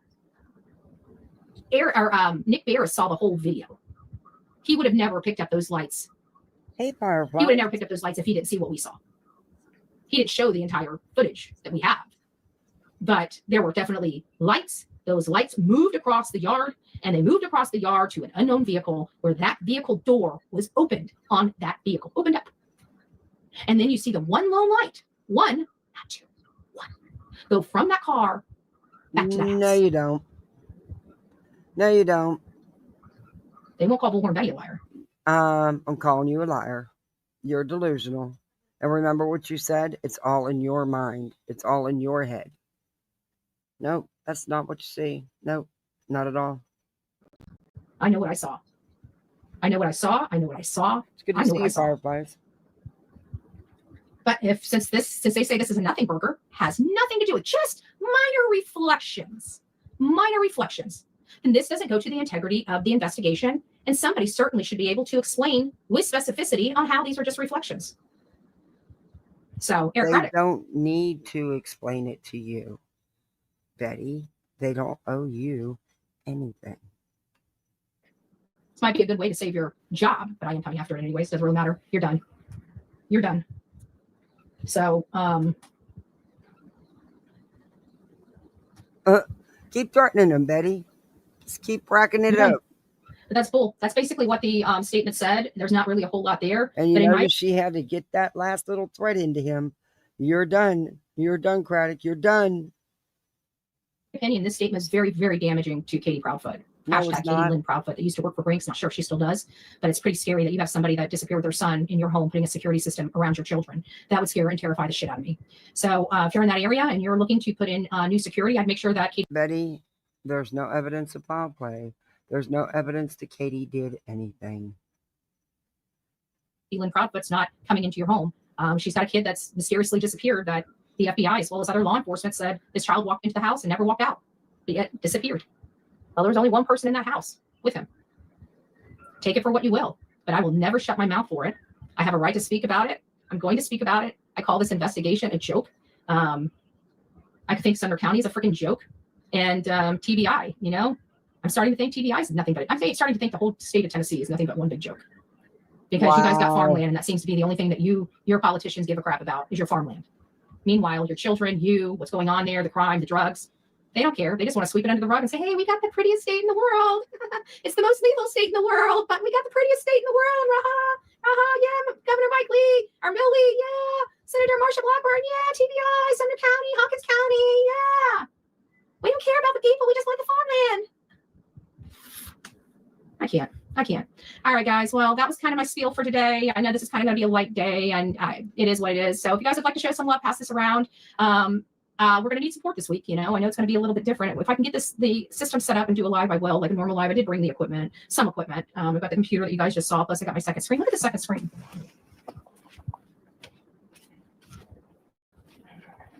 Like, it's awesome. I mean, this is a second screen. Look at that. I think I got this for like $68.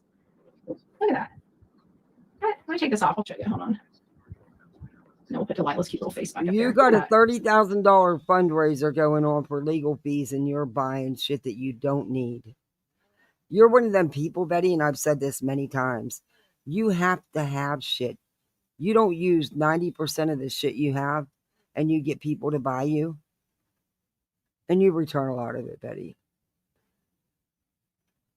You just got to have this stuff around you. It makes you feel important. It's weird and wasteful.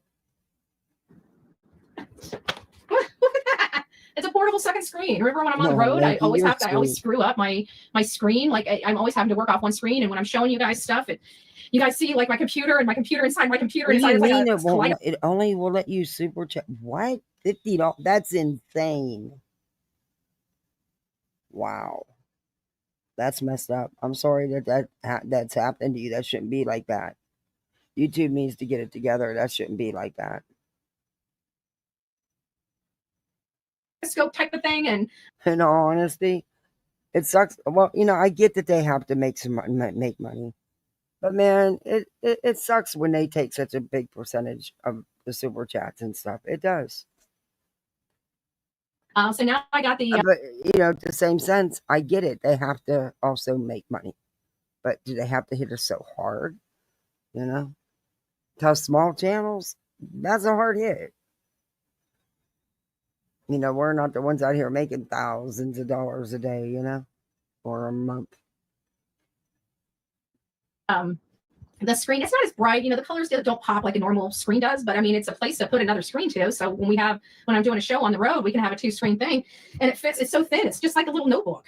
I'm upgrading, but I am found out that I'm % of the total bill. Like today's economy, we're all struggling here. And I have to think businesses are increasing their rates because of all this money they're having to pay for us to pay for stuff. I'm done. I hate Apple. I think Apple is it's a quality product. I get it, but it doesn't work unless you have everything Apple. They keep you in this, it's like a Groundhog's Day in sense. Like you once you get on Apple, it's like you can't get off of it. Like they make you buy all this stuff to go with each other, so it all works together, and you get so comfortable with everything working. Like you're really willing to spend 30% of your entire investment more than with. Like I'm not made like that. I'm not made of money. Like I'm going back. It's going to cost me a lot to go back to Windows, and I don't care. I don't care. I'm done with Apple. When I found out that, like, think about it. We buy from Victoria's Secrets, Walmart, all these things on our Apple phones. You want to know why our Walmart costs are going up? It's because every time we pay for something on our Apple phone, and it's just on the phones, they have these third-party pay agreements where they take 30% off the top. 30%. And we keep wondering why our prices are going up. Well, they have to get that. Whoever we're shopping with got to get that 30% somewhere. Guess who they're getting it from? So now we're paying Apple 30%, which is not needed, and we're having to pay additional 30% on our products, which is always going to constantly be 30% back. I'm done. When I found out about that racket, I'm done. I got all of my apps and everything that I can use on Windows, on Android device, free of charge, free. And here I'm paying like $100 a month to run apps on Apple. They just charge. They nickel and dime you, literally slap to death. And I'm sorry, I went off the Apple, whatever this is, trend. This is expensive. I don't know how you young folks can afford to be on Apple products, but I'm telling you, whatever business you're in, if you're running Apple, you are wasting thousands of dollars. Thousands. I've wasted thousands of dollars. I know that for me personally. And our business is not designed where we can just, piss away thousands of dollars. That's flyers. That's banners. That's, I look at that. He's been whining about this for a long time. Oh, it's okay, Lanky. It's fine. It's crazy what that's happening to you. It's fine. I appreciate you being here. You're gonna be quiet. That's help for a child, a missing person, a deceased person. Like that's taking money out of our goal of helping. And I'm not doing it. As soon as I can get off all this crap, I'm getting off of it. But I think what I'm going to do is holding tight until I can change accounts. And once I can change accounts, I think I'm going over to T-Mobile and going to satellite phone. I want to be able to use my phone anywhere in the world I walk. And I think that's what I'm going to do. But then I can get a phone, and I think I'm going to get the Samsung, and I think I'm going to start converting that way. Everything is on my Apple computer. All of my legal documents, everything. It's going to be a nightmare to change. It's going to be an absolute nightmare to change. But I'm committed. I'm tired of costing myself so much money. So if you guys are realizing you're spending a lot of money, I'd suggest you go to those apps. You've got 10 apps at $1.99. You're paying $20 a month just on that. And most of you guys have like 20 or 30 of those. Like, what? Can you imagine if you could save that and save that every single month? By the end of the year, you could literally go on a vacation free of charge just by changing from Apple to Android. I want the vacation, even though I never take the vacation. I'm just saying. All right, now that we went completely off topic. All right, I'm done with Betty. I can't take no more. I can't believe she was sitting there threatening that sheriff. I'm coming for your job. I'm taking your job. You're done. I don't know how... I get that he's a sheriff, he's a public figure, they got to take the shit. But this is going too far. I mean, she gets, it's, when is it enough? When is it, when is it enough? Oh, thank you, Lanky. You're so sweet. Tiki actually laid down as being good. I only had to give him one treat. He don't like these treats. Hey, look, I was in a hurry. And I needed to grab something for him.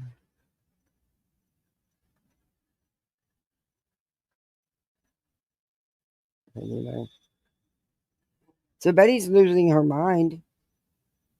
I told you that she's getting ready to blow. She's getting ready to blow. Betty's not getting no attention. My tiny channel, she's not getting all the attention, and it's having an effect on her.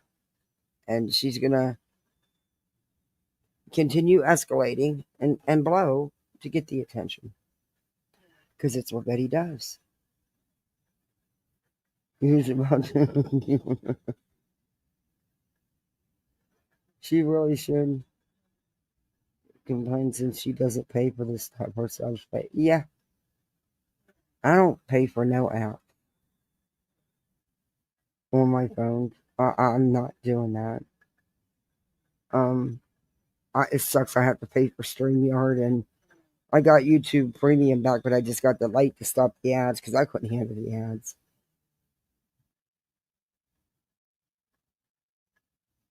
Want to smile? Look at my short belly. Okay, I will. This lighter makes my thumb sore. I gotta quit lighting it. Well, I didn't win the jackpot and I spent a whole $2. I was kind of bummed. I spent a whole $2 for a damn lottery quick pick. It should have at least gave me my money back. But no, not even that. That's why I don't like to do it. I had to take a chance though, since it was almost $1.5 billion. But anyway, one of these days I'll figure out numbers to play. Next time I decide, probably be a month. It'll probably be a while before. I don't know. I'll probably should have bought more than one quick pick. Huh? But it only takes one to win. And I'm sorry, but $2 is enough to give them. I'm not playing Mega Millions ever again because they raised the price to $5. I am not paying $5 for a quick pick. Fuck no.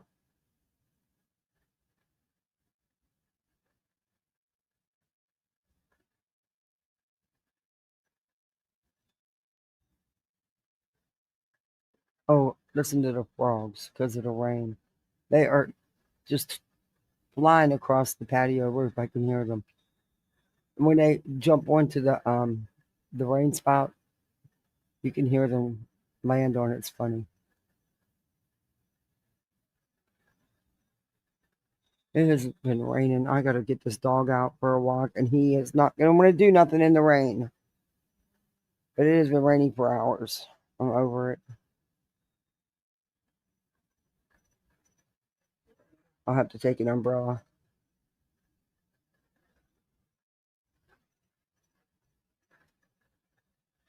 So it was an interesting night. Laura was Laura. I don't know what else to say there. And Bullhorn was born. You know, she is a superhero. She is saving the world. Y'all need to remember that. She is saving the world. She told us all about it last night. She will forever be the green BHB superhero of exploiting children. She's the superhero of exploitation. She will forever be in a green superhero outfit. They are both so self-important. Yeah. I'm spending all my money on ant killer products. They are driving me crazy. Oh, I know. The little one, she won't leave them alone. The little ants, and they come up out of the on the patio around the pool, and she's always getting bit up. But she tortures the hell out. She looks for them. It's crazy.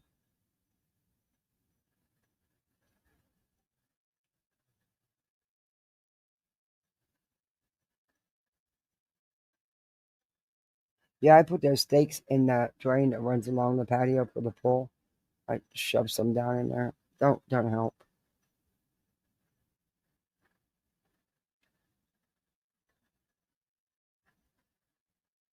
Anyway, so I probably won't be live tomorrow. I doubt I will be, unless something major. I don't know. It's going to be a crazy week.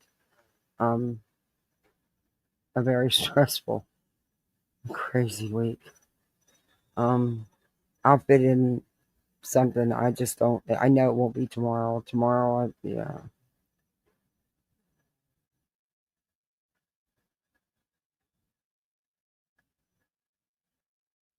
Yeah, I like to try anything too. I can't stand the ants. Those suckers never drowned either.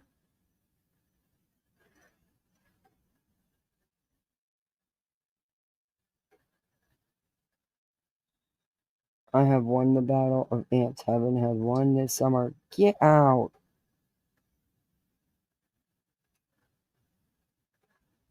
Okay, and did lava stop in how so BHB? Yeah, well, she told us last night she's saving the world. She actually is serious. She was so serious. She said she is saving the world.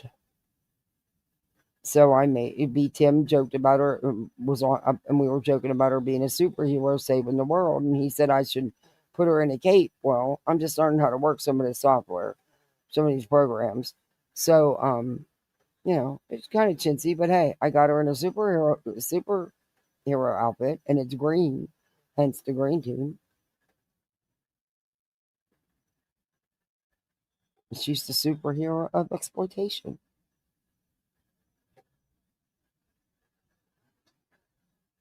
Under the house and in the walls. Oh, I don't have been. Oh, that would drive me bonkers. We just have those little ants down in Florida. It's outside. It's hot. And they get on the patio. It drives me nuts.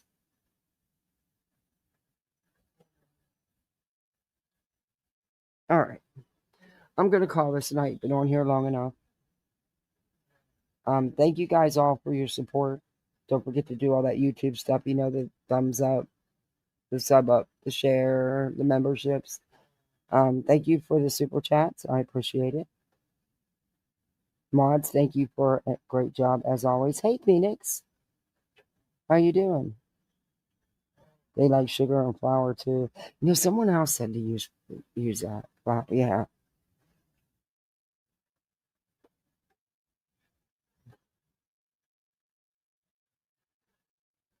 I know my neighbor. He's seen a trail of the big black ants going into his house. So he ran over and caulked the hole they were going in and killed all the ones that were on the outside, which there was a lot. Well, apparently there was a lot inside, and he trapped them in there by caulking shut the hole, and they came out of his closet in his bedroom. Tons of them. I was like, holy shit. Hey, Purple Haze. Hey, Chicago Bonnie.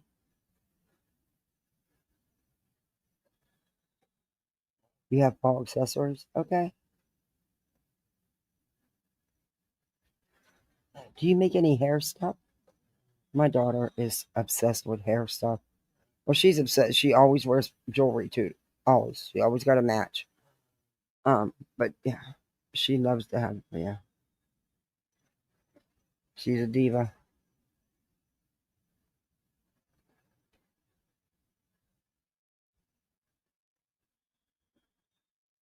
She's a diva. And she's on this kick of painting her nails all the time. Paints my table. Even with paper towels laying down, she still manages to paint the table. There'll be dabs of it here and there. Yeah. She's learning. Yeah, she is. She likes her hair done, her nails done. She prefers to wear dresses and skirts. She'll wear shorts. She's not a fan of pants. She'll wear leggings if it's really cold, but she prefers dresses and skirts. I didn't do that. She's done that. She has a whole drawer full of jeans that she hardly ever wore, that she's outgrown. Some of them I think she maybe wore 2-3 times. Yeah. She's never been even as a toddler, she just, yeah. At 4 or 5, she was like that. Mm-mm. It's in my about section on my channel. I think it's Kate Pan91 at protonmail.com.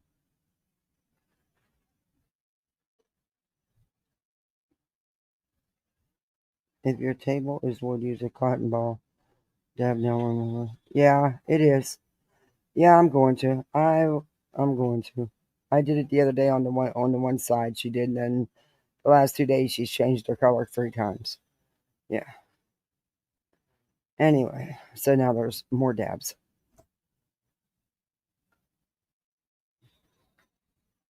I told her from now on she's got to use the little tray table. She has a little bedside tray table. I said, use that because I don't care about that.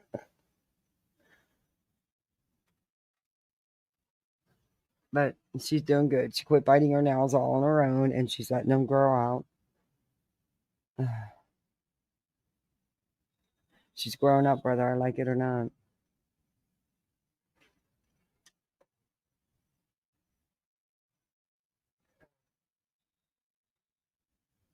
All right, guys, I'm going to end this. I got some stuff. I still got a ton of stuff, paperwork I got to go over to have ready for tomorrow.